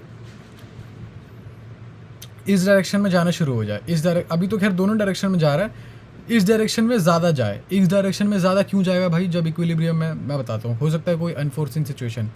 increasing the concentration of NH3 ज़्यादा बढ़ गया, अब NH3 हम लोगों के पास ज़रूरत से ज़्यादा है, NH3 कम करेंगे तो पीछे जाएंगे, तो ये आंसर नहीं होगा क्योंकि इसमें हम पीछे जा रहे हैं, ठीक है। बाय डिक्रीजिंग द प्रेशर, अब देखो प्रेशर ये चीज़ लगा रही है, ठीक है, यहाँ 4 मोल प्रेशर लगा रहे हैं और यहाँ 2 मोल प्रेशर 2 मोल के मतलब 2 लोग हैं जो प्रेशर लगाने वाले हैं, यहाँ 4, एक ये 4 ये। ज़्यादा प्रेशर कहाँ, ज़्यादा प्रेशर यहाँ लग रहा होगा, ज़्यादा पार्शियल प्रेशर यहाँ का होगा, ठीक है। उसका क्या करें, जब प्रेशर कम हो जाएगा ना तो हम चाहेंगे, प्रेशर कम है तो प्रेशर बढ़ाना चाहेंगे चेंज फाइट करते हैं, लेंज लॉ जैसा ही है। तो मेरे हिसाब से प्रेशर कम हो जाएगा ना तो हम लोगों की इक्वेशन ऐसे पीछे नहीं, हम लोगों की इक्वेशन पहले पीछे जाएगी तो बैकवर्ड डायरेक्शन में, तो बी भी नहीं होगा answer. By decreasing the concentration of N2 and H2, N2 और H2, अगर एक सेकंड रुको, फॉरवर्ड डायरेक्शन में जाना है ना, हाँ ठीक है।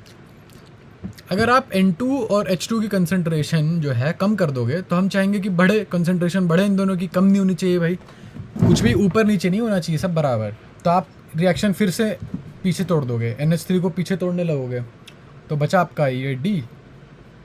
By increasing the pressure and decreasing the pressure, pressure बढ़ गया, बढ़ने का मतलब है नॉर्मल से या ज़रूरत से ज़्यादा बढ़ गया, आपको कम करना है प्रेशर ज़्यादा था, 4th पे मेरे यहाँ पे 4 हैं, पहली इनिशियल स्टेज में प्रेशर ज़्यादा था N2 और H3H2 वाले में, आप कम करना चाह रहे हो, इसलिए आप रिएक्शन फॉरवर्ड करोगे और अमोनिया बनाओगे, तो आपका आंसर हो गया D। टेम्परेचर वाली चीज़ शायद थर्मोडायनेमिक्स से सॉल्व होगी।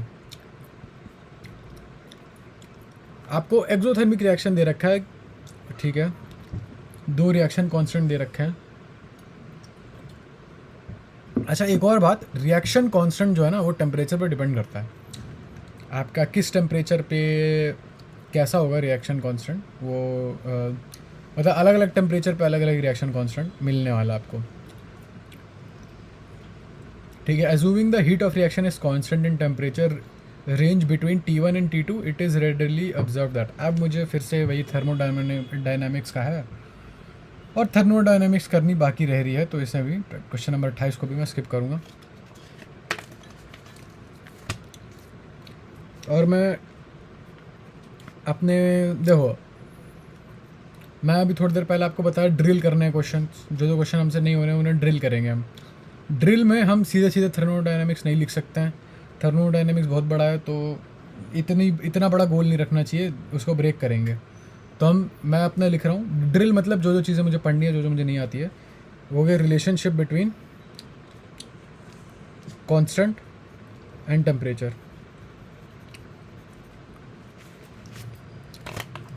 मेरे हिसाब से तो दोनों इक्वली वो होंगे, डायरेक्टली प्रोपोर्शनल होंगे।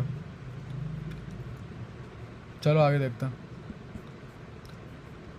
KMnO4 प्रिपेयर कर सकते हो as per the reaction. The reaction can go to completion by removing OH ion by adding. मुझे समझ में नहीं आ रहा, इन्होंने अच्छे से लिखा ही नहीं है, कहाँ पे टूट रहा है। यहाँ पे लगेगा मोस्ट प्रोबेबली साइन। ये होगा 3MnO4 2 माइनस, ये होगा 3MnO4 2 minus plus 2H2O plus 2MnO minus plus अभी देखो ये मोस्ट प्रोबेबली इक्विलिब्रियम में होगा। ठीक है, तो इक्विलिब्रियम में है तो क्या दिक्कत है। अब हम चाह नहीं रहे अब आप चाहते हो कि ये रिएक्शन कंप्लीट हो जाए। रिएक्शन इक्विलिब्रियम में कहाँ कंप्लीट होती है, आगे जाती है पीछे चली जाती है, आगे जाती है पीछे चली जाती है। तो ऐसा कुछ करो कि आगे जाए और पीछे ना जाए, यानी कि OH से कोई रिएक्ट कर जाए। तो कौन रिएक्ट करेगा, HCl रिएक्ट कर तो सकता है, सॉल्ट बना देगा। तो चलो सी होगा आंसर। अच्छा ए है, चलो और देखते हैं। मेरे हिसाब से मेरा लॉजिक तो सही है, भले आंसर गलत होगा।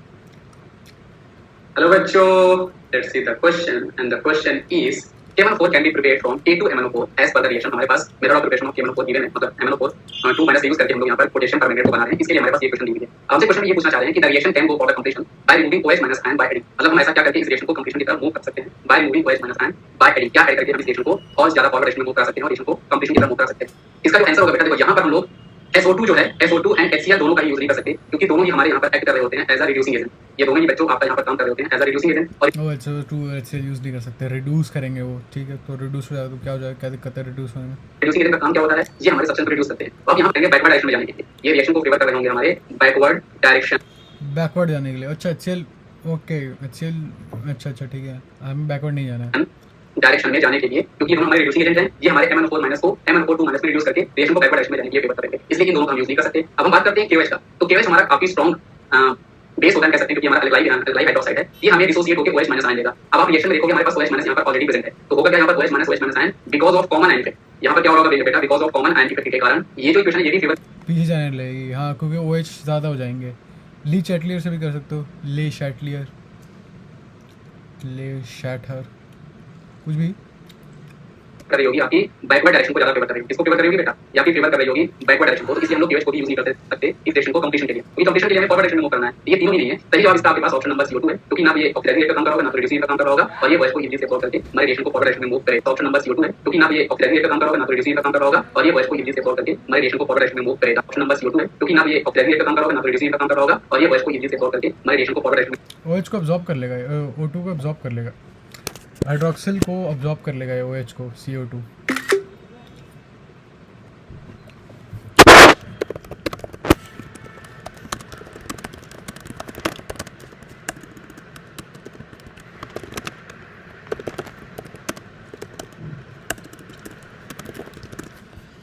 चलो ठीक है, अच्छी बात है, ठीक है। अच्छा चलिए आगे बढ़ते हैं, क्वेश्चन नंबर 30 पे आते हैं। Value of delta H for the reaction. Delta H, okay, ये भी फिर से इज़ लेस देन 0। ये अगेन उसका पार्ट हो गया। ये क्या कहते हैं, क्या बोलते हैं उसको, थर्मोडायनामिक्स का पार्ट हो गया। डेल्टा H एंथैल्पी, मेरे को ये ब्रशअप करनी है चीज़ें, ये डेल्टा H का पार्ट हो गया। Okay, I think now I will have to go back and do the lectures, क्योंकि अब हम लोगों की थोड़ी बस के बाहर जाने लगी हैं चीज़ें। So maybe I do lectures. देखो ये सी है, मैंने कहा था ना, ये पता नहीं अपने आप ऑटो सबमिट हो गया। ये तो हमने किया था 28 छोड़ा था हमने, 29 भी कर लिया था, 30। डेल्टा एच नेगेटिव होने का क्या मतलब है? Delta H is less than zero. Delta H enthalpy होती है, एंथैल्पी लेस देन ज़ीरो होने का मतलब होता है एंथैल्पी लेस देन, ये ट्राई कर सकता हूँ मेरे को। एंथैल्पी को लेस देन ज़ीरो होने का मतलब है एंथैल्पी नेगेटिव है, एंथैल्पी नेगेटिव है, मतलब ये एंडोथर्मिक होना चाहिए मे बी। ठीक है, एंडोथर्मिक मान के चल रहा है मैं, नहीं एक्सोथर्मिक, सॉरी एक्सोथर्मिक। एक्सोथर्मिक का क्या मतलब है, ये चीज़ मुझे याद है, इस चीज़ का एग्जैक्ट मुझे इसका रीज़न भी याद है मेरे को, बट ऐसे याद लेके चलो कि मोस्ट प्रॉब्ली आप लोगों को भी पता होगा, क्योंकि आप लोग यहाँ पे वैसे भी रिवीजन करने आते हो। मोस्ट प्रॉब्ली आपको भी पता होगा कि नेगेटिव एंथैल्पी का मतलब यही होता है कि नेगेटिव एंथैल्पी का मतलब होता है वो एक्सोथर्मिक है या टेम्परेचर देगी। अभी मैं गलत भी हो सकता हूँ, लेकिन अभी मैं मान के चल रहा हूँ, ठीक है। फॉर्मेशन ऑफ XY4 यानी कि ये रिएक्शन आगे कब जाएगी। अब क्योंकि ये एक्सोथर्मिक है तो यानी कि ये X2 बढ़ा दो या 4/2 बढ़ा दो, हाँ, यानी कि टेम्परेचर बढ़ा दो। टेम्परेचर बढ़ाओगे तो ये टेम्परेचर टेम्परेचर कम कर दो, सॉरी टेम्परेचर कम कर दो तो ये टेम्परेचर बढ़ाने की कोशिश करेगा और ये आगे जाने चलेगा, 2XY4 बनाएगा, ठीक है। और प्रेशर, जहाँ तक प्रेशर की बात है, प्रेशर आपको साफ साफ दिख रहा है कि यहाँ प्रेशर ज़्यादा है। आप चाहते हो कि प्रेशर कम हो तो प्रेशर और बढ़ाओगे, यहाँ पे ज़्यादा है मतलब प्रेशर और बढ़ाओगे तो ये प्रेशर कम करने की कोशिश करेगा। तो मैं कहूँगा high pressure and low temperature, may be D. देखो एग्जैक्ट सही चीज़ थी। लॉजिक भले ही गलत हो मेरा, लेकिन आंसर सही है इस समय मेरे हिसाब से। इसका जो सार है, इस क्वेश्चन का जो सार है, इस क्वेश्चन की जो जहाँ से आंसर निकला है वो है कि डेल्टा एच नेगेटिव है। डेल्टा एच नेगेटिव है मतलब एक्सोथर्मिक है। एक तो ये आपको पता चल जाएगा, एक्सोथर्मिक का यही मतलब है कि वो टेम्परेचर बाहर पुश करने की कोशिश करेगा। बाहर पुश करने की कोशिश करेगा तब जब लो टेम्परेचर होगा। भाई टेम्परेचर कम हो गया, आप चाहते हो टेम्परेचर बढ़े तो आप आगे धक्का दोगे, रिएक्शन आगे धक्का दोगे तो हीट निकलेगी, ठीक है। एक चीज़ बैलेंस कर लिया आपने। दूसरी चीज़ ये थी कि आपको पता है कि इस साइड ज़्यादा मॉलिक्यूल हैं तो प्रेशर इस साइड ज़्यादा होगा, इस साइड कम प्रेशर है तो और प्रेशर बढ़ा दो। और प्रेशर बढ़ाओगे तो आप प्रेशर कम करने की कोशिश करोगे तो आप राइट हैंड साइड जाना पसंद करोगे। तो बच्चों मतलब डेल्टा एक्सोथर्मिक रिएक्शन या फिर कैसी रिएक्शन, ठीक है, हम लोग सही हैं बेटा, या फेवर की फॉरवर्ड डायरेक्शन में मूव करना होगा, आपकी होगी हम लोग। ठीक है। अब बाकी चीज़ अगर आप प्रेशर को डिक्रीज करते हो तो सेम हमारे पास बाकी चीज़ मैंने समझाई दी। रिएक्शन दे रखा आपको, डेल्टा एच मिल रखा है, विच of the following statement is not true. Reaction exothermic है, डेल्टा एच नेगेटिव है तो रिएक्शन एक्सोथर्मिक होगी, ठीक है। एट इक्विलिब्रियम द, अच्छा देखो एक और बात, डेल्टा एच निकलता कैसे है। डेल्टा एच बेसिकली होता है कि आप अपने फाइनल प्रोडक्ट की एनर्जी ले रहे हो, ठीक है, एनर्जी ले रहे हो फाइनल प्रोडक्ट की, माइनस ले रहे हो एनर्जी इनिशियल प्रोडक्ट की। अगर ये नेगेटिव आया तो इसका क्या मतलब था कि आपके पास पहले जितनी एनर्जी थी, ठीक है, आपके पास पहले ये एनर्जी है, एनर्जी बाय टाइम का ग्राफ है, आपके पास पहले जितनी एनर्जी थी वो ज़्यादा थी आपकी फाइनल एनर्जी से। तो आप ज़्यादा एनर्जी से कम एनर्जी जाओगे तो एनर्जी रिलीज़ करोगे, यानी कि एक्सोथर्मिक रिएक्शन। और डेल्टा एच तो नेगेटिव है तो ये होता है डेल्टा एच। मेरी अंडरस्टैंडिंग तो यही है, हो सकता है इसमें कुछ प्लस माइनस हो रखा हो तो वो आगे चल के हम सॉर्ट आउट कर लेंगे, उसकी चिंता मत करो, ठीक है। तो ये तो ट्रू है, ये तो चीज़ ट्रू है।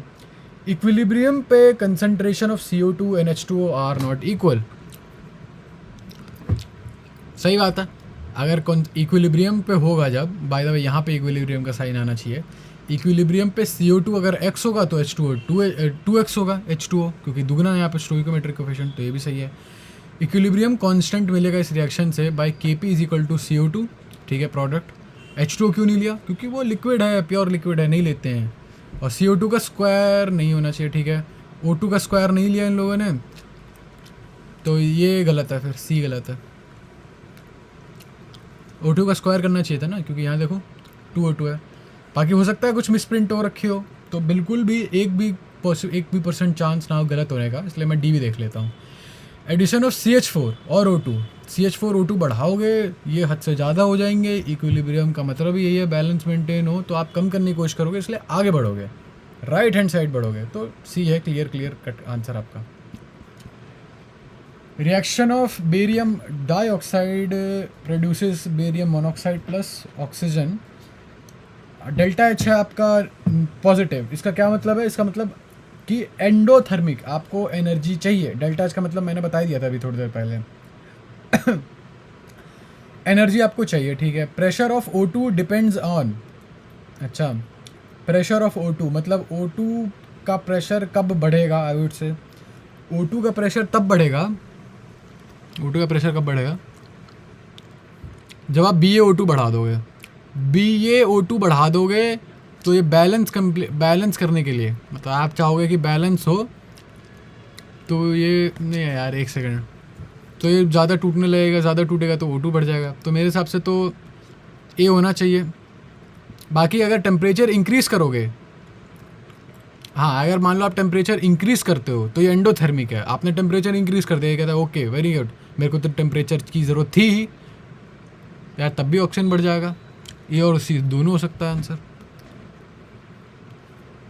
यार अगर BO2 का मास बढ़ाओगे तो ये ज़्यादा टूटेगा क्योंकि हद से ज़्यादा हो जाएगा, तब भी ऑक्सीजन बढ़ जाएगा।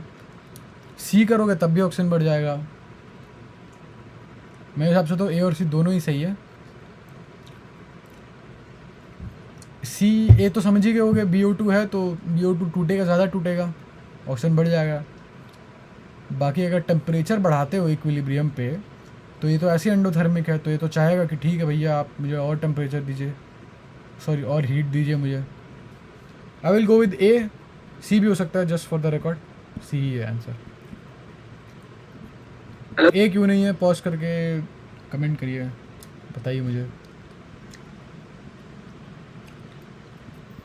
बच्चों let's see the question, and the question is reaction BaO2 जो हमारे पास सॉलिड है, it gives BaO barium oxide NO2 और डेल्टा H हमारे लिए पॉजिटिव है। So in equilibrium condition the pressure of O2 depends on, the pressure of O2 जो है वो किस पे डिपेंड करेगा, ये हम लोग देखते हैं। ऑप्शन नंबर 1 हमारे पास है increase mass of BaO2, option number B हमारे पास है increase mass of BaO, option number C हमारे पास है इंक्रीज टेंपरेचर ऑन इक्विलिब्रियम, या ऑप्शन नंबर डी हमारे पास दोनों। तो बच्चों सबसे पहले आप यहाँ पर देखते हो हमारे पास जो BaO2 है और BaO है, मतलब हमारे पास जो BaO2 है और जो हमारे पास BaO है मतलब बेरियम ऑक्साइड है, ये दोनों ही आपके सॉलिड स्टेट या फिर हमारे पास प्योर लिक्विड हम लोग यूनिट यूज किया करते हैं, मतलब एक। ऑप्शन नंबर बी पे भी हमारा डिपेंडिंग मास होता है, उनके लिए जो हम लोग एक्टिव मास होता है हमारे पास प्योर लिक्विड हुआ करते हैं, प्योर लिक्विड जो हुआ करते हैं। अच्छा, कैसे इन्हें काउंट नहीं कर रहे हैं लोग? उनके लिए बेटा हमारा जो एक्टिव मास होता है, उनके लिए जो हम लोग एक्टिव मास होता है वो एक्चुअल में हम लोग यूनिट यूज किया करते हैं, मतलब एक यूज करते हैं। इसलिए इनका अगर हम इनको ऐड करते हैं या इनको रिमूव करते हैं उसका हमारे रिएक्शन में कोई फर्क नहीं पड़ेगा। इसलिए option number A is not. ठीक है, तो इनको ऐड या रिमूव करने से कोई फ़र्क नहीं पड़ेगा। चलो ठीक है, ये बात नहीं पता चली भैया हमें।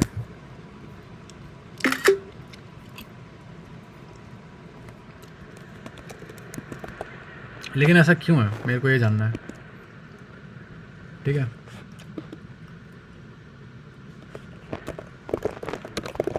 अपेरेंटली की स्पेलिंग गलत है ना। Hey Siri, hey Siri, spell I'm listening. Spell apparently. Apparently. Thank you. Thank APPARENTL-Y. You.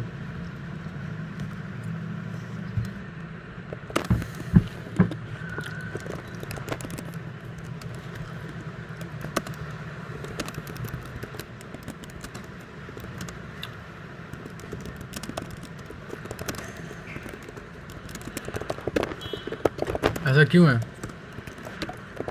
Please मुझे कोई बताए, वाई इज दिस सो? ऐसा क्यों हो रहा है? It's a good question.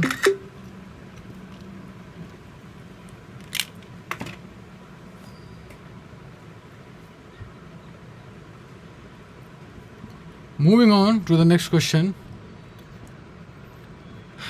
किसी भी रिवर्सिबल रिएक्शन के लिए अगर हम रिएक्टेंट बढ़ा दें तो इक्विलिब्रियम कांस्टेंट पे क्या फ़र्क पड़ेगा? कोई फ़र्क नहीं पड़ने वाला। इक्विलिब्रियम कांस्टेंट पे क्यों फ़र्क पड़ेगा भैया? Constant for a reason. Equilibrium constant पे फ़र्क पड़ता है सिर्फ और सिर्फ टेम्परेचर जैसी चीज़ों का।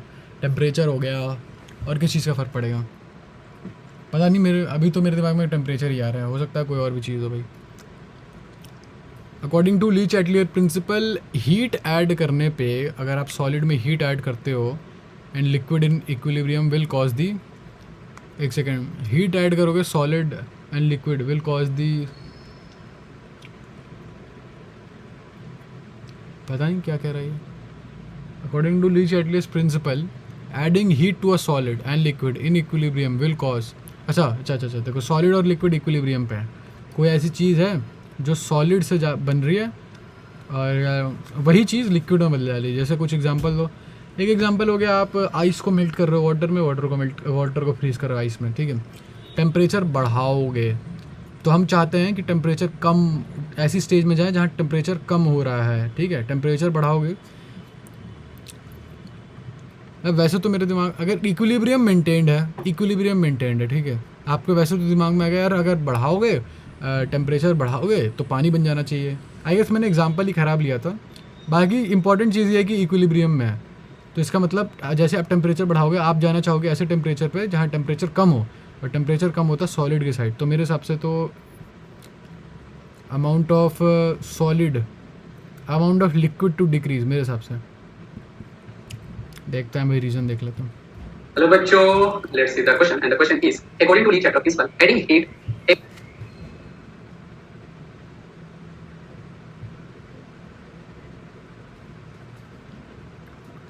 Solid and liquid in equilibrium will cause, मतलब हमारे पास एक सिस्टम है जहां पर सॉलिड एंड लिक्विड जो है बेटा वो आपके इक्विलिब्रियम कंडीशन में है, या आपका फिजिकल इक्विलिब्रियम इसको बोल सकते हैं, फिजिकल इक्विलिब्रियम कंडीशन पे है। तो अगर यहां पर हम लोग हीट को ऐड कर रहे हैं, अच्छा फिजिकल इक्विलिब्रियम है, अभी हम लोग फिजिकल इक्विलिब्रियम में आ गए। हम लोग अच्छा खासा वो केमिकल इक्विलिब्रियम की बाउंड्रीज पे खेल रहे थे।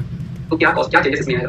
आपके पास यहां पर ऑप्शन है temperature to increase, temperature to decrease, amount of liquid to decrease, amount of solid to decrease. इसमें से कौन सा सही जवाब हमारे पास होगा? तो पिक्चर में होगा क्या बेटा, अगर हम लोग हीट को ऐड करते हैं, इफ वी हीट इंक्रीज करें, वो आपका इंक्रीज करेगा, क्योंकि जो वॉल्यूम होता है लिक्विड का, हम कह सकते हैं वो आपका टेंपरेचर डिपेंडेंट प्रॉपर्टी होता है, वो हीट पे डिपेंड करता है। हीट ऐड करोगे तो वॉल्यूम ऑफ लिक्विड इंक्रीज होगा, क्यों भाई?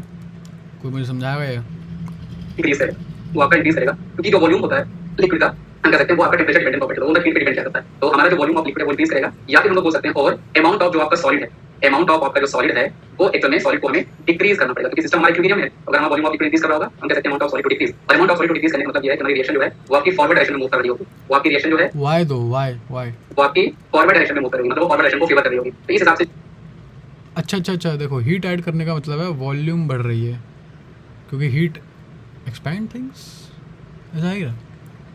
तो हमारा इस क्वेश्चन का सही जवाब हो जाएगा। यहाँ पर देखो temperature to increase, temperature to decrease, amount of liquid to decrease नहीं, हमारा अमाउंट ऑफ लिक्विड होता है वो इंक्रीज करता है, amount of solid to decrease, ये हमारा बिल्कुल सही जवाब है। तो कैसे ऑप्शन नंबर डी है। ठीक है, तो हम लोग अपने डाउट वाले सेक्शन में एक और चीज़ ऐड करेंगे, और ड्रिल वाले सेक्शन में ली चैटलियर पूरा का पूरा ऐड कर दूँ। सॉलिड लिक्विड फिजिकल इक्विलिब्रियम ली चैटलियर ऐड कर रहा हूँ। Physical equilibrium Lee Chatelier principal, let's go.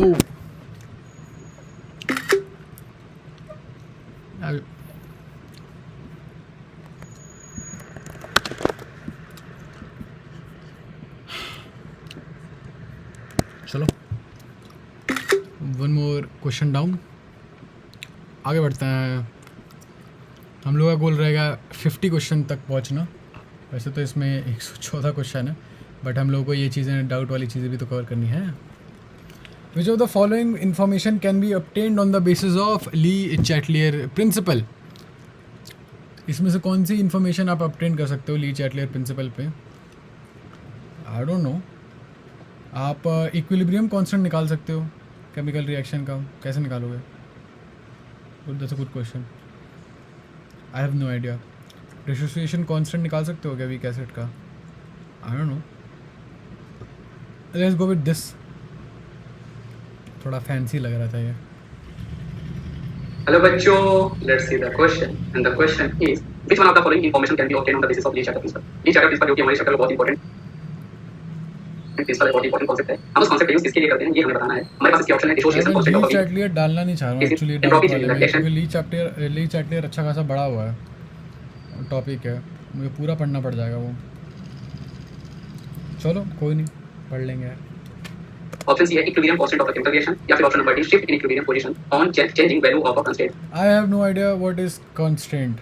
ये फिजिक्स में भी आया था, मुझे कंस्टेंट का वैल्यू नहीं पता, बस मुझे ये पता बाधा कंस्टेंट होती है। तो एक्चुअली इस क्वेश्चन का सही जवाब हमारे पास ऑप्शन नंबर डी हो जाएगा, कि जो हमारे पास ली चैटलियर प्रिंसिपल है, इसका जो हमारे पास ली चैटलियर्स प्रिंसिपल हमारे पास बेटा दिया होता है, एक्चुअल में हम लोग इस प्रिंसिपल का यूज करते हैं शिफ्ट इन इक्विलिब्रियम पोजीशन, मतलब इक्विलिब्रियम पोजीशन हमारी राइट डायरेक्शन में शिफ्ट हो रही है या लेफ्ट डायरेक्शन में शिफ्ट हो रही है by changing the constraint of your system, उसका पता लगाने के लिए हम लोग इसका यूज क्या करते हैं। तो ली चैटलियर प्रिंसिपल हम लोग यूज करते हैं to find out shift in equilibrium position, मतलब जो हमारी ठीक है, हाँ ये तो फाइंड आउट करते ही हैं, लेकिन कंस्ट्रेंट इक्विलिब्रियम पोजीशन होगी। देखो बच्चों ये आपको प्रोसेस समझाया होगा। Thank you. I have no idea constraint का क्या मतलब है। कंस्ट्रेंट का hey Siri define constraint. Constraint means a limitation or restriction. बाधा जैसा मैंने बोला था, लेकिन इन केमिस्ट्री में इन्होंने बताया नहीं। चलो कोई बात नहीं, हो सकता है कांस्टेंट लिखना चाह रहे हो, मे भी हो सकता है कांस्टेंट लिखना चाह रहे हो, हाँ ये भी हो सकता है। बैड क्वेश्चन, सही बताऊँ तो अच्छा क्वेश्चन नहीं है, इसे मैं नहीं ऐड कर रहा, मुझे अच्छा नहीं लग रहा है क्वेश्चन। चलो 36, aqueous solution of which of the following compound is the best conductor of electric current। आप चाहते हो कि जब आप aqueous solution, देखो इलेक्ट्रिक कंडक्ट कौन करवाएगा, इलेक्ट्रिक करंट जो है कंडक्ट कौन करवाएगा, आयन। और आयन बनेंगे जब वो टूट जाए आराम से, और आपको पता है HCl बहुत आराम से टूट जाता है, H+Cl-, ऑल्दो कोवेलेंटली बॉन्ड है, हाँ ये कोवेलेंट बॉन्ड होता है, ये आराम से टूट जाता है। फिर भी अमोनिया और ये सब, अमोनिया, फ्रक्टोज, एसिटिक एसिड, ये सब बहुत वो होते हैं, ये ऑर्गेनिक कंपाउंड है और इनका डिसोसिएशन कॉन्सेंट बहुत ख़राब होता है। इनफैक्ट मेरे हिसाब से इसका तो होगा ही नहीं, नेग्लिजेंट होगा। खैर जो भी है, इसमें से अमोनिया टूट जाता है, सॉरी HCl आराम से टूट जाता है, तो HCl लेते हैं, H+ और Cl- आयन में टूट जाएगा। Aqueous solution of acetic acid contains ये नहीं, एक सेकेंड, ये डी, क्योंकि अगर आप एसिटिक एसिड को, आई होप आपको पता हो एसिटिक एसिड क्या होता है। एसिटिक एसिड होता है CH3C डबल बॉन्ड OH। अब आप कहोगे यार अगर टूटेगा ये तो O- और H+ बन जाएगा वही एक्वस सोल्यूशन में, बट ऐसा नहीं है, क्योंकि ये पूरा नहीं टूटता है, तो कुछ acetic solution as it is रह जाता है, sorry acetic acid as it is रह जाता है, तो मैं उसको भी क्या बदतमीज़ी है। BO-D में फ़र्क क्या रह गया, अच्छा हाँ H3O-, हाँ सॉरी भाई, ये H3O हाइड्रोनियम आयन क्या होता है, हाइड्रोजन आयन एग्जिस्ट नहीं करता है इस फॉर्म में, हाइड्रोनियम आयन में ही एग्जिस्ट करता है, वो तो हम लिख देते हैं। आओ सर का एक्सप्लेनेशन भी पढ़ लें भाई। हेलो बच्चों, let's see the question, and the question is aqueous solution of acetic acid contain, मतलब जो हमारे पास एसिटिक एसिड है उसका एक्वस सॉल्यूशन जो है वो क्या क्या कंटेन कर रहा होगा, उसका हमें सही जवाब देना है। तो हमारे पास यहाँ पर ऑप्शन दिए हुए हैं कि CH3CO- मतलब acetate ion, H+ ion, acetate ion, और ये हमारे पास H2O+ आयन और CH3COH, या फिर option number C acetate ion, H3O+ NH+ ion, या फिर ऑप्शन नंबर डी हमारे पास acetic acid, acetate ion, H+ ion. ये हमारे पास चार ऑप्शन दिए हैं, हमें ये पहचानना है इसमें से कौन से आयंस और कंपाउंड हमारा एसिटिक एसिड सॉल्यूशन में कंटेन करेगा। तो बच्चों यहाँ पर आपको सबसे पहले ये पता होना चाहिए कि एक्चुअल में जो हमारा एसिटिक एसिड है ये है हमारा वीक एसिड, ये है हमारा बच्चों वीक पूरा नहीं टूटता, सही बात और वीक एसिड में एक्चुअली यहाँ पे हमारा वीक एसिड है इसको एक्सेप्ट करेगा, और साथ में क्योंकि ये कंप्लीटली डिसोसिएट नहीं होगा तो ठीक है भाई, हाइड्रोनियम आयन के फॉर्म में आपके पास ये आयन भी, ये कंपाउंड भी, मतलब एसिटिक एसिड भी आपका यहाँ पर प्रेजेंट रहेगा। तो आप यहाँ पर इस क्वेश्चन का सही जवाब दे सकते हो। आपके पास ये आयन, ये कंपाउंड प्रेजेंट होगा एसिटिक एसिड, साथ में आपके पास एसिटेट आयन होगा, साथ में आपके पास H2 आयन होगा, मतलब ये तीनों ही इस क्वेश्चन के इंदाइट। I would say that's a good question, but क्या मैं इसे ऐड करूं? ये 91 का क्वेश्चन है, पहली बात तो मुझे ऐसे ही ऐड करने का मन नहीं कर रहा, बट चलो अब गलती हुई है तो ऐड तो करना पड़ेगा, और ये गलती, ऐसी गलती मैं फिर से मोस्ट प्रॉब्ली कर दूंगा।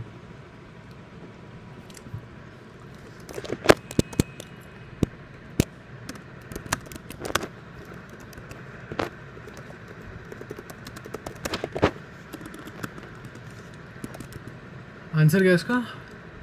डी। ऐड करो, आगे बढ़ो, हटाओ ये सब। 38, conjugate base for Bronsted acid H2O and HFR। अब कॉन्जुगेट बेस का क्या मतलब होता है? मुझे नहीं याद है कॉन्जुगेट का क्या मतलब होता है, कॉन्जुगेट बेस का, बट फिर भी हम आंसर तो निकाल सकते हैं। बेस का क्या काम होता है यार? बेस का जहाँ तक मुझे याद है OH निकालने का काम होता है, तो OH निकाल के देखो तो OH यहीं पे निकाल पाओगे। OH क्या होता है? OH नेगेटिव आयन देना होता है, नेगेटिव आयन देना और पॉजिटिव आयन लेना, ऐसे मतलब रिलेटेड लग रहा है ना। अब मैं पहले बता दूं, ये सब जो भी मिकी माउस लॉजिक लगा रहा हूँ मैं, ऑब्वियसली बहुत गलत लॉजिक है, बट मैंने ऐसे याद किया था। नेगेटिव आयन दे रहे हो आप, पॉजिटिव आयन ले रहे हो, क्या फ़र्क पड़ रहा है? क्यों, सही बात है कि नहीं?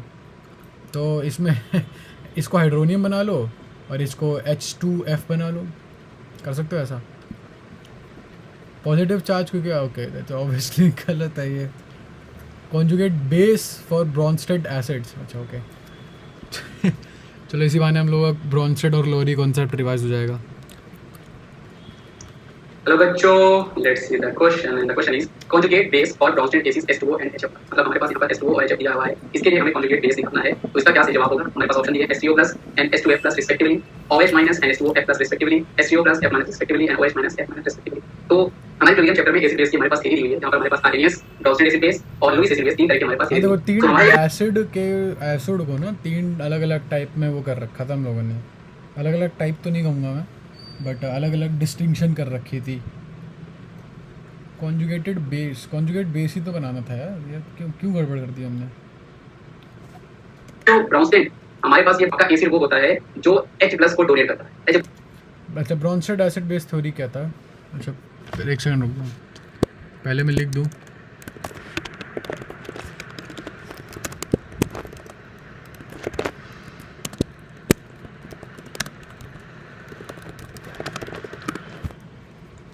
प्लस जो आपका डोनर होता है वो आपका एसिड होता है, और बेस आपका क्या होता है? जो आपका H प्लस को एक्सेप्ट करे, जो आपका एक्सेप्ट को एक्सेप्ट करे. और अच्छा मैंने बेस ऐसे ही तो बनाया था है. एक्चुअली में एसिड जब आपका H प्लस को डोनेट करता है, उसके बाद जो हमें कंपाउंड मिला करता है, H प्लस डोनेट करने के बाद जो हमें कॉन्जुगेट कंपाउंड मिलता है, उसी को हम लोग बोला करते हैं Conjugated कॉन्जुगेट बेस. ठीक है. अच्छा एच प्लस निकाल के बनाना था. चलो ठीक है, अगली बार से एच प्लस निकाल के बना देंगे, ऐसे क्वेश्चन आएंगे. This is not the end of the world boys and ladies was Haroon. Okay. At this, at that. Also, if anyone knows how to operate GIMP, GIMP, I need to know someone who can operate GIMP. I had to release a podcast, not related to studies, obviously. But मेरे को उसके लिए एक अच्छा poster चाहिए था, and I need to find someone who knows, who is well versed in GIMP. यार इसमें रेड वाली लाइन आ जाएगी, इसमें पता चल जाएगा कि पहला ऑप्शन गलत है. I don't want that. यार मुझे नीट का वो NCERT की अंक की भी अभी अपलोड करनी है, वो भी काफ़ी टाइम से मैं टाल रहा हूँ.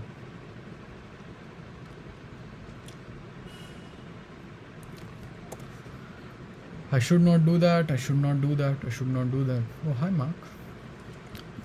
Which of the following acid cannot act as both Bronsted acid and as Bronsted base? अच्छा Bronsted acid और Bronsted base दोनों की तरह नहीं काम कर सकता. I don't know. Maybe this. See. क्योंकि देखो इसका H निकाल सकते हो, इसमें एक H डाल भी सकते हो, H2CO3 होता है.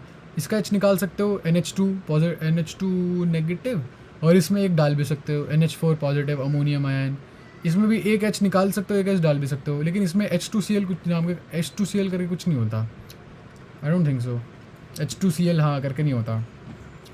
ब्रॉन्स्टेड एसिड बनाना हो तो H प्लस डाल दो, सॉरी H प्लस निकाल दो. ब्रॉन्स्टेड और कॉन्जुगेटेड में भी एक ही होगा. आई don't no, I am not well versed in this. Which of the following fluoro compound is most likely to behave as a Lewis base? Lewis base क्या होता है? Lewis base होता है जिन पे लोन पेयर होता है ना, वो H प्लस आयन अट्रैक्ट कर सकते हैं. Lewis base हाँ, क्योंकि हाँ अभी मुझे याद आया, बेस होते हैं जो OH दे दें. देखो बेस से मुझे एक ही चीज़ याद आती है, NaOH. ठीक है जी, मेरा लिमिटेड ब्रेन बस यही कम अप कर सकता है इसी चीज़ से. माई स्टूपिड ब्रेन.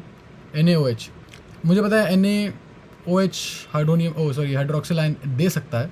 हाइड्रोक्सिल आयन दे, अब देखो फिर से मैं बता दूँ, ये मिकी माउस थ्योरी है. OH देना, नेगेटिव आयन देना, पॉजिटिव आयन लेना, मैं एक ही मानता हूँ, मुझे कोई दिक्कत नहीं है. तो H प्लस लेना, H प्लस वो लेगा जिसके पास इलेक्ट्रॉन होगा. इलेक्ट्रॉन यहाँ पे देख के पता चल रहा है लोन पेयर, तो मेरे हिसाब से B यानी कि PF3, क्योंकि PF3 हो गया. देखो इस पे 3 वैलेंस होते हैं, 3 जुड़ गए, लोन पेयर नहीं बचा. बोरॉन पे 3 वैलेंस होते हैं, 3 जुड़ गए BF3 के F3 के फॉर्म में. ये मोस्ट प्रॉब्ली लुईस एसिड की तरह काम कर सकता है.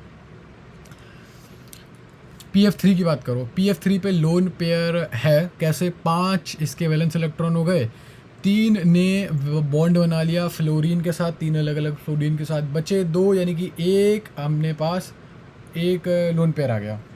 लोन पेयर है 2 इलेक्ट्रॉन 1 लोन पेयर. ठीक है, भरा हुआ. तो मेरे हिसाब से B होना चाहिए, एंड आई नो B होगा. 41। इसमें से सबसे कम काम कौन करेगा लुइस बेस की तरह? BF3। इस पे तो देखो लुइस बेस का मैंने आपको बता दिया था लॉजिक मेरा, मैं घटिया लॉजिक बता दिया था, बट ये घटिया है इसलिए याद रहता है। ये जो लॉजिक है लुइस बेस वाला आपको चाहिए, क्योंकि देखो मेरे को ना ये बात याद नहीं रहती कि ये इस पे लोन पेयर होना चाहिए, LP। अगर आपको ये सीधे चीज़ याद है कि लोन पेयर होना चाहिए तब तो ठीक है, वरना मेरी यूज़ कर सकते हो। वो give it a try, give it a shot, you won't be disappointed. Lewis base, ठीक है, लुइस बेस लोन पेयर चाहिए। देखो लोन पेयर चाहिए या आप पे इलेक्ट्रॉन भी मिल जाए, इलेक्ट्रॉन डेंस होना चाहिए आपको, इलेक्ट्रॉन की कमी नहीं होनी चाहिए आप पे, आपको लुइस बेस बनना है तो। LB लॉरेंस, खैर BF3 इलेक्ट्रॉन डिफिशिएंट है, ये तो बिल्कुल नहीं करेगा। इनफैक्ट यहाँ पर भी इलेक्ट्रॉन है और F- में तो दिख ही रहा है। PF3 में मैंने प्रूव कर दिया था, कार्बन मोनोक्साइड पे भी एक्स्ट्रा इलेक्ट्रॉन होते हैं, तो BF3 होगा आंसर। दिखा दूँ क्या बना के? चलो छोड़ो हटा। Which are the following is strongest acid in the following. देखो एक मस्त चीज़ बताता हूँ एसिड के बारे में।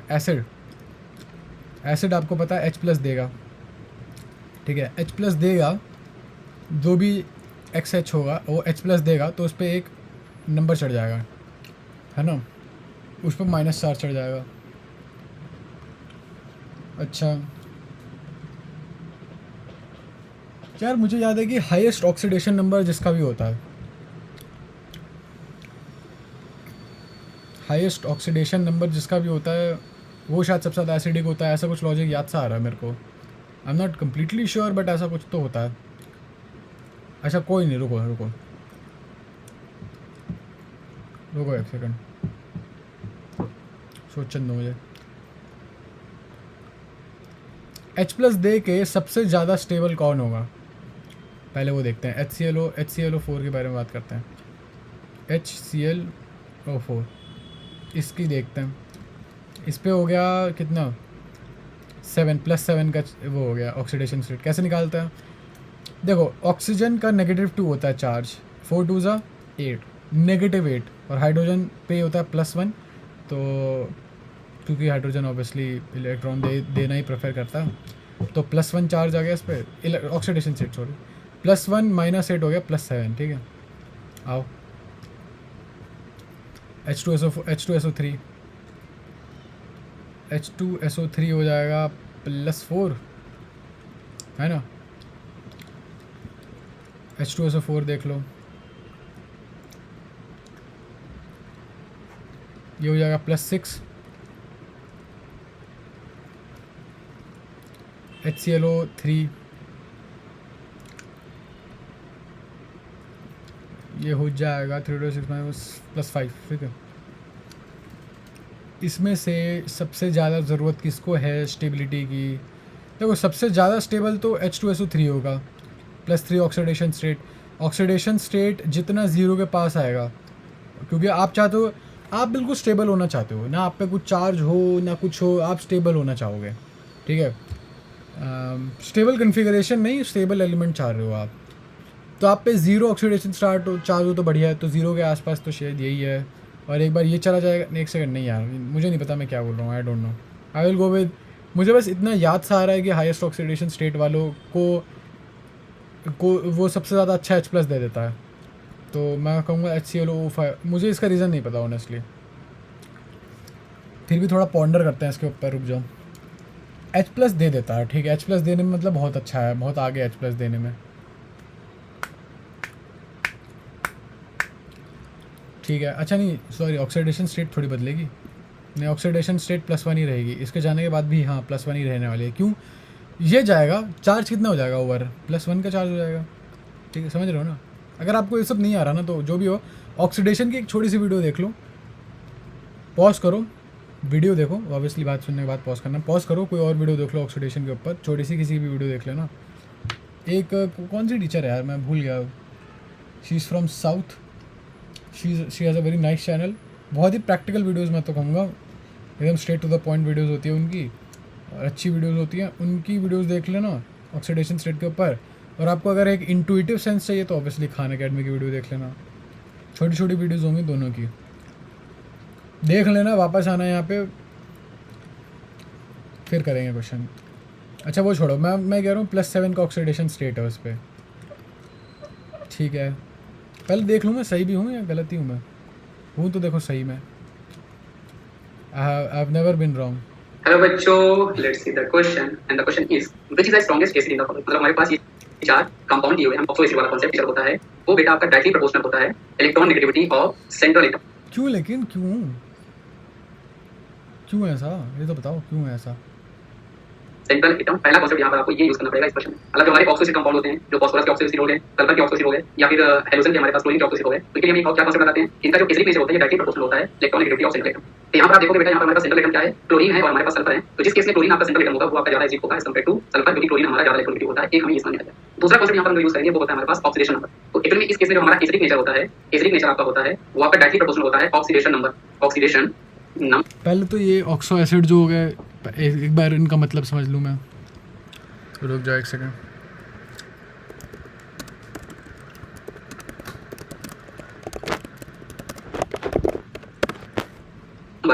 Of central atom. मतलब अगर आपके सेंट्रल एटम का ऑक्सीडेशन नंबर ज्यादा है तो आपका ज्यादा एसिडिक नेचर का हो जाएगा। तो इस हिसाब से जब आप देखोगे तो क्लोरीन पे आपके पास जो ऑक्सीडेशन नंबर है बेटा, अगर इसको निकालोगे तो आपका +7 आएगा और इस क्लोरीन पे आपका ऑक्सीडेशन नंबर +5 आएगा। मतलब HCl के पास आपके पास ज्यादा। जब कोई भी ऐसे क्वेश्चन आया जाए तो आपको ये देखना होता है कि एसिड मतलब H+ डोनेट करने के बाद जो हमें कॉन्जुगेट बेस मिलेगा, अगर आपका कॉन्जुगेट बेस जो है वो अगर आपका स्टेबल है ना, तो हमारे पास मोर एसिडिक होगा। वो कंपाउंड जो होगा बेटा, कॉन्जुगेट बेस स्टेबल होना चाहिए, ठीक है। वो आपका मोर एसिडिक होगा। ये कॉन्सेप्ट आप यूज कर सकते हैं क्वेश्चन को सॉल्व करने के लिए। तो यहाँ पर जो हमारे पास HCl है, यहाँ से H+ डोनेट करने के बाद हमें ये Cl माइनस साइन देगा और ये कॉन्जुगेट बेस हमारा ज्यादा स्टेबल होता है because of more resulting structure, है ना। ये कॉन्सेप्ट हम इसको यूज जो आपका फिर से सुनते हैं। है बच्चों, let's see the question and the question is which is the strongest acid in the following. मतलब हमारे पास ये चार कंपाउंड दिए हुए हैं, हमें ये पहचानना है चार कंपाउंड में से हमारा स्ट्रॉन्गेस्ट एसिड कौन सा है। तो इस क्वेश्चन को सॉल्व करने के लिए हम लोग दो तरह के कॉन्सेप्ट यूज करेंगे। पहला कॉन्सेप्ट हमारे पास होता है ऑक्सो एसिड वाला कॉन्सेप्ट। मतलब ऑक्सो एसिड जो हमारे होते हैं उसमें से आपको क्या पता होना चाहिए कि एक्चुअली इसमें से जो आपका एसिडिक नेचर होता है, वो बेटा आपका डायरेक्टली प्रोपोर्शनल होता है electronegativity of central atom. Central atom पहला कॉन्सेप्ट यहाँ पर आपको ये यूज करना पड़ेगा इस क्वेश्चन में। मतलब जो हमारे ऑक्सो एसिड कंपाउंड होते हैं, जो फास्फोरस के ऑक्सो एसिड हो गए, सल्फर के ऑक्सो एसिड हो गए, या फिर हेलोजन के हमारे पास क्लोरीन के ऑक्सो एसिड हो गए, तो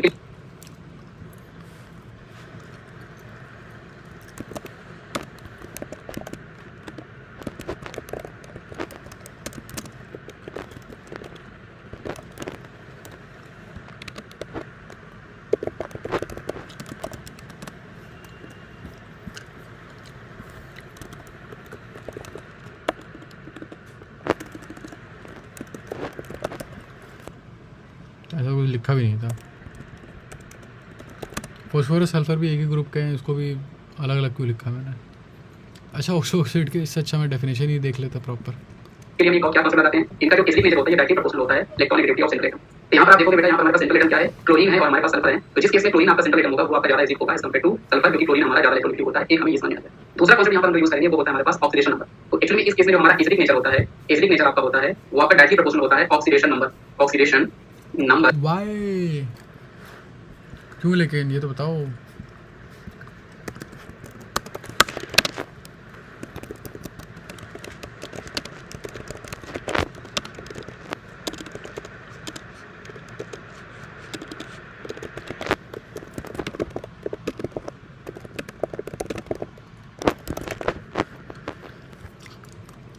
ऑफ सेंट्रल एटम। मतलब +7 आएगा और इस क्लोरीन पे आपका ऑक्सीडेशन नंबर +5 आएगा। मतलब HCl के पास आपके पास ज्यादा ऑक्सीडेशन नंबर है, इसलिए आपका ज्यादा एसिडिक हो जाएगा। इसलिए इस क्वेश्चन का सही जवाब आपके पास ऑप्शन नंबर 1 हो जाएगा। साथ ही साथ क्वेश्चन को करने का एक और हमारे पास तरीका होता है। जब कभी भी ऐसे क्वेश्चन आया जाए तो आपको ये देखना होता है कि एसिड मतलब H+ डोनेट करने के बाद जो हमें कॉन्जुगेट बेस मिलेगा, अगर आपका कॉन्जुगेट बेस जो है वो अगर आपका स्टेबल है ना, तो हमारे पास मोर एसिडिक होगा। वो कंपाउंड जो होगा बेटा, ये बात तो ठीक है, ये बात तो मुझे पता है कि देखो स्टेबल, जब आपके पास कॉन्जुगेट बेस स्टेबल आएगा, कॉन्जुगेट बेस इससे मतलब है आयन, ठीक है। जो आपके पास आयन आएगा, एन आयन, जितना स्टेबल होगा एन आयन उतना बेटर होगा। क्यों भाई, स्टेबिलिटी ढूंढते हैं ना वो, उसको स्टेबल, उसका एन आयन स्टेबल, वो तुरंत छोड़ देगा H+। हाँ भाई तू जा, I am fine without you, go away. वो आपका मोर एसिडिक होगा। ये कॉन्सेप्ट आप यूज कर सकते हैं, क्वेश्चन हमारा ज्यादा स्टेबल होता है because of more resulting structure, है ना। ये कॉन्सेप्ट हम इसको यूज कर सकते हैं। तो एक्चुअली इस क्वेश्चन का हमारे पास जो सही जवाब है वो आपके पास ऑप्शन नंबर 1 है, जो हमारा स्ट्रॉन्गेस्ट एसिड होगा। आई होप आप ये कॉन्सेप्ट समझ में आया होगा बच्चों। Thank you. Okay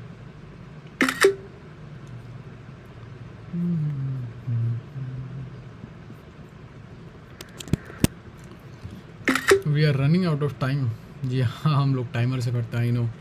I know most of you haven't heard the timer, but actually हम टाइमर से पढ़ते हैं। क्योंकि मैं टाइमर से पहले बंद कर देता हूँ।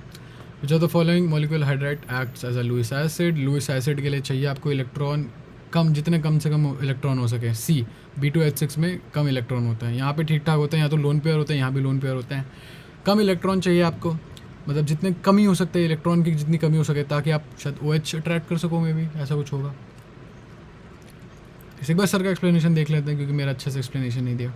बच्चों let's see the question and the question is which one of the following molecular hydride act as a Lewis acid। मतलब यहाँ पर हमारे पास चार का जो लुईस एसिड है जो लोन पेयर को एक्सेप्ट करता है, जो हमारे लोन पेयर डोनर होते हैं बच्चों, उनको हम लोग तो उस टाइप का डाई बोलेंगे, क्योंकि डाई बोलेंगे। सर ने बताया नहीं, खैर समझ गया ना, मैंने भी यही बोला था, उन पे इलेक्ट्रॉन की कमी होनी चाहिए, या इलेक्ट्रॉन की कमी होगी तभी एक्सेप्ट करेंगे, तो लोन पेयर एक्सेप्टर हो गया। Which of the following molecule act as Lewis acid. भाई फिर से बात, इलेक्ट्रॉन की कमी होनी चाहिए। फॉस्फोरस नाइट्रोजन एक ही ग्रुप्स हैं, है ना, इन पे तो बहुत इलेक्ट्रॉन होंगे, इन पे एक इलेक्ट्रॉन, एक लोन पेयर, इस पे होंगे, इस पे काफ़ी लोन पेयर है, यहाँ पे एक भी लोन पेयर नहीं है।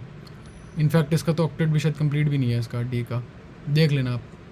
अच्छा एक बार मैं अच्छे से एक्सप्लेन कर देता हूँ। जैसे बी के साथ अगर कुछ भी जुड़ रहा है ना, जैसे इन्होंने BCH3 बना दिया, ठीक है, BCH3 होल थ्राइस। अब अगर आप एक चीज़ नोटिस करोगे इसमें थोड़ा, बोरॉन का वो क्या है, hydrogen, helium, lithium, beryllium, boron, ठीक है, तो ये हो गया 1s2 2s, बोरॉन 5 है ना, तो 2s2 2p1। वैलेंस इलेक्ट्रॉन कितने इस पर 3, तो 3 बॉन्ड बन जाएंगे इसके। ये CH3 के साथ 3 बॉन्ड बना रहा है, ठीक है, तो वो कुछ ऐसा दिखने वाला है। बॉन्ड ही 3 बना सकता है, क्या करोगे? फिर आप इस पर देखोगे इसके ऑक्टेट में हैं कितने, मतलब ऑक्टेट तो नहीं कहूँगा मैं, इसके खाँचों में कितने इलेक्ट्रॉन भर रखे हैं, 1 2 3 4 5 6 इलेक्ट्रॉन है, इनकम्प्लीट ऑक्टेट है। तो भाई जाहिर सी बात है ये लोन पेयर एक्सेप्ट करना पसंद करेगा। एक लोन पेयर एक्सेप्ट कर ले कहीं से, तुरंत इसकी मौज आ जाएगी। Among the following statement, which of the following statement is not true among halide ions? Iodide is the most powerful reducing agent. Okay. अब देखते हैं, हेलाइड आयन में iodide is the most powerful reducing agent.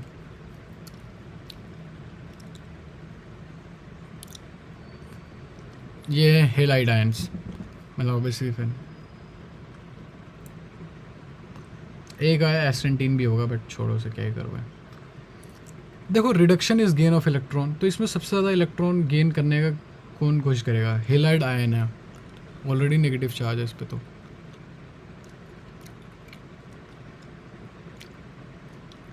अरे यार पता नहीं, मुझे नहीं पता, नीचे देखता हूँ, रुक जाओ, ये देख लेते हैं। HOCl is stronger than HOBr। हाँ ये तो साफ साफ पता चल रहा है, क्योंकि मैंने पहले इससे पहले शायद सर ने बता दिया था। ऑक्सो एसिड है भी, ये ऑक्सो एसिड नहीं भी है तब भी chlorine, you know. HF is a stronger acid than HCl। I don't know man, HF लग तो रहा है सुनने में, पता नहीं, देखते हैं, ए के साथ जाते हैं। हेलो बच्चों, let's see the question, and the question is which one of the following statement is not true. मतलब यहाँ पर हमारे पास 4 स्टेटमेंट दिए हुए हैं, इसमें हमें पहचानने इसमें से कौन से स्टेटमेंट जो है वो हमारा सही नहीं है। ऑप्शन नंबर के हमारे पास दिया है कि among halide ion iodide is the most powerful reducing agent, है ना, और ये स्टेटमेंट हमारा बिल्कुल सही स्टेटमेंट है, क्योंकि आयोडाइड आयन में जो होता है ये आयोडीन हमारा लेस इलेक्ट्रोनेगेटिव होता है, तो उसके अंदर इतनी पावर नहीं होती न्यूक्लियर चार्ज को होल्ड करने की, इसलिए इजीली I- से I2 में कन्वर्ट होना प्रेफर करता है। इसके ओके ठीक है, बात यह है कि हाँ ये हमने ये तो सही बनाया था, मोस्ट पावरफुल रिड्यूसिंग एजेंट।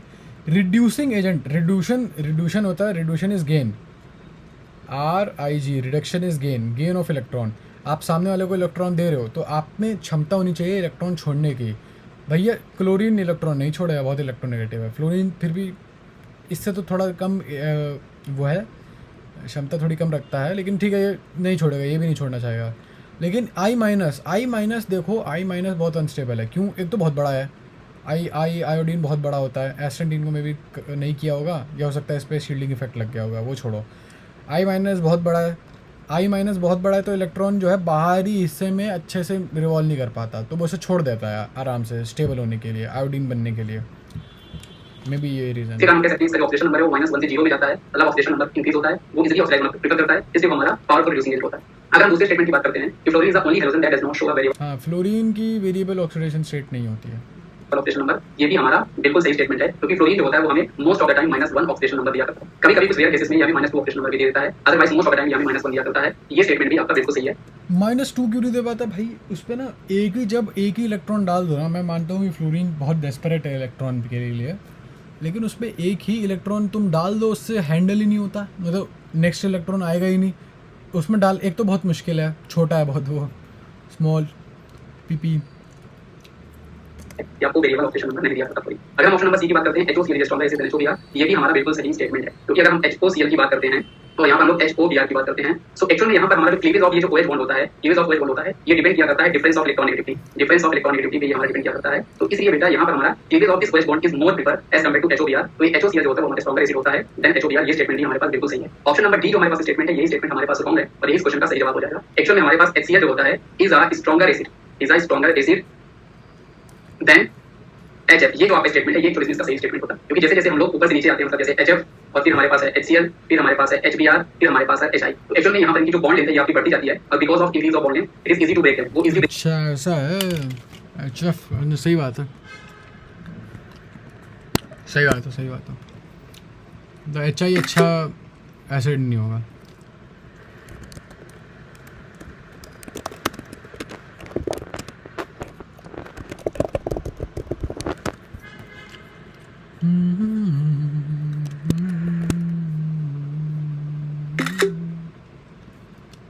चलो 5 और हैं, हो जाने चाहिए। मेरे को लग रहा है कहीं मैं रुक ना जाऊँ 5 करते करते। विच of the following is not a protonic acid. Man, protonic acid मुझे पता ही नहीं, प्रोटोन कौन नहीं बनाएगा इनमें से, पता नहीं, मुझे नहीं पता यार। ये तो प्रोटोन पता नहीं है मुझे, प्रोटोनिक एसिड का मतलब। इन HS, अभी आऊँगा उस पर, इन HS माइनस, सॉरी इन, अच्छा ये 4 दे रखे हैं। Order of proton accepting tendency will be, proton accepting tendency will be, देखो यार NH3 भाई 2 लोन पे है, नेगेटिव चार्ज इस पर बहुत बड़ा, तो सबसे ज़्यादा तो मैं NH3 को ही रखूँगा। फिर NH, फिर आई डोंट नो किसे रखूँगा मैं तो सबसे ऊपर तो NH3 को ही रखूँगा। क्यों? क्योंकि उस पर 2 लोन पेयर होते हैं, प्रोटोन तुरंत एक्सेप्ट कर लेगा। आयोडीन में भी बहुत बड़ा है तो प्रोटोन एक्सेप्ट करने में हिचकिचाएगा, ये कर भी लेगा। RNH2 पे कोई चार्ज वार्ज नहीं है तो मुझे नहीं लगता है इतना आगे रहेगा एक्सेप्ट करने में, बट चलो मैं B सिर्फ इसलिए सेलेक्ट कर रहा हूँ अमोनिया की वजह से। ओके, RNH2 है ज़्यादा बेटर। तो बच्चों let's see the question, and the question is in 4 हमारे पास यहाँ पर आपके पास ऑप्शन दिए हुए हैं, हमारे पास HS minus I minus iodide and RNH2 मतलब प्राइमरी और हमारे पास अच्छा, NH2 जो मतलब पिछला अमोनिया। कार्ड मैंने ऐड किया ना वो अच्छा कार्ड नहीं था, क्योंकि मैंने अपनी तरफ से उसमें कुछ खास लिखा नहीं था। मैं ट्राई करता हूँ अपनी तरफ से कुछ खास हमेशा लिखने की। We have to find out order of proton accepting tendency, मतलब इनकी जो प्रोटॉन एक्सेप्टिंग की जो टेंडेंसी होती है हमें उसको फाइंड करना है। तो आइए इस क्वेश्चन को सॉल्व करते हैं। तो इस क्वेश्चन को सॉल्व करने के लिए बेटा हमें ये पता होना चाहिए कि आपका जो कंपाउंड जितना अच्छा वो आपका बेस होगा उतना अच्छी उसकी प्रोटॉन एक्सेप्टिंग टेंडेंसी होगी, मतलब गुड बेस। अगर आपका कंपाउंड जो है वो अगर आपका गुड बेस है तो good base has more proton accepting tendency, मतलब जो हमारे पास गुड बेस होंगे उनकी प्रोटॉन एक्सेप्टिंग टेंडेंसी जो होती है वो आपकी ज्यादा हुआ करती है। तो इलेक्ट्रॉन इंक्रीज द बेसिस कह सकते हैं एक्चुअल में आपका ये जो प्राइमरी मीन है RNH2 है, इसकी प्रोटॉन एक्सेप्टिंग टेंडेंसी जो होगी वो आपकी अमोनिया से ज्यादा होने वाली है। कैसे? अच्छा, ये हाइड्रोकार्बन भी तो है यहाँ पे। क्योंकि इसमें प्राइमरी मीन हमारे पास R electron breaking group attach है जो इसकी लो रेट की। हाँ, वो प्लस आई इफेक्ट से, तो यहाँ पे देखो मान लो यहाँ पे कुछ ऐसा हुआ, CH3 जैसा हुआ, एग्जांपल दे रहा हूँ, ठीक है, CH3 जैसा हुआ, तो आपको पता है nitrogen is more electronegative than carbon, तो वो इससे इलेक्ट्रॉन खींचेगा और यहाँ से तो खैर 2 हाइड्रोजन से खींच ही रहा था, तो वो काफ़ी जगह से इलेक्ट्रॉन खींच के काफ़ी नेगेटिव चार्ज आ जाएगा, इससे वो प्रोटॉन एक्सेप्ट करने में बहुत आगे रहेगा, है ना, ये रीज़न होगा। टेंडेंसी को बढ़ा देगा, मतलब प्रोटॉन एक्सेप्टिंग टेंडेंसी को आपको बढ़ा देगा। उसके बाद दूसरी चीज हम ये पता करते हैं जो आपकी बेसिसिटी होती है या आपकी जो बेसिसिटी होती है ये एक्चुअल में आपकी इनवर्सली प्रोपोर्शनल हुआ करती है एटॉमिक साइज ऑफ डोनर। सही मतलब जो बात है, आपका जितना देखो आपको प्रोटॉन खींचना है, प्लस चार्ज खींचना है अपनी तरफ, जितना बड़े होते जाओगे ना, जितना बड़े होते जाओगे, जितना मोटे होते जाओगे, यू विल प्लस H आपको खींचना है, प्लस हो खींचनी है आपको, and you know if you get big you won't be able to pull hose, obviously not, obviously this is a very terrible example but intentionally terrible example of Ben 10 भाई, Ben 10. So obviously I gave a terrible example so that you get triggered, so that you remember things, plus it's always fun.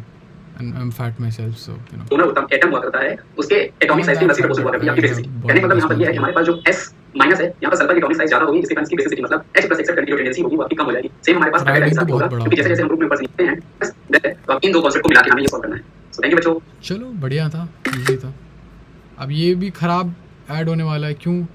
क्योंकि मैं बहुत वो थक सा गया हूँ, तो मे बी मैं बाकी के 2-3 करूँ भी ना, मे बी। ठीक है यार, मेरे को अपनी लिमिट हिट नहीं करनी है, मैं कर दूंगा तो मेरी लिमिट हिट हो जाएगी। 46 का क्या है यार, BOH3 है। द कॉन्जुगेट एसिड बनाना है तो H निकाल दो, तो नहीं सॉरी, कॉन्जुगेट एसिड बनाना है तो H प्लस ऐड करो उसमें, तो NH3 हो जाएगा। और ऑलरेडी नेगेटिव चार्ज था, तो पॉजिटिव के आने की वजह से चार्ज ख़त्म हो गया। Which compound is electron deficient? BCl3 भाई। The strongest conjugate base conjugate base सबसे ज़्यादा स्ट्रॉन्ग कब रहेगा? एक तो उस पर चार्ज सबसे ज़्यादा बेहतरीन नेगेटिव चार्ज है उस पर, है ना? क्यों? क्योंकि उसे H प्लस अट्रैक्ट करना है, तो उस पर सबसे ज़्यादा गंदा चार्ज तो यही है, तो मैं तो C के साथ ही जाऊँगा भाई, D आंसर। चलो इसे एक्सप्लेन, 99 क्वेश्चन हटाओ इसे, लीजिए मैं थोड़ा ब्रेक आता हूँ। सॉरी मैं लास्ट में थोड़ा रश करने लगा, but I can not last. अच्छा एक और बात वो देख लेते हैं, एक बारी समरी देख लेते हैं। We are 70.21% accurate, that's pretty good, bye.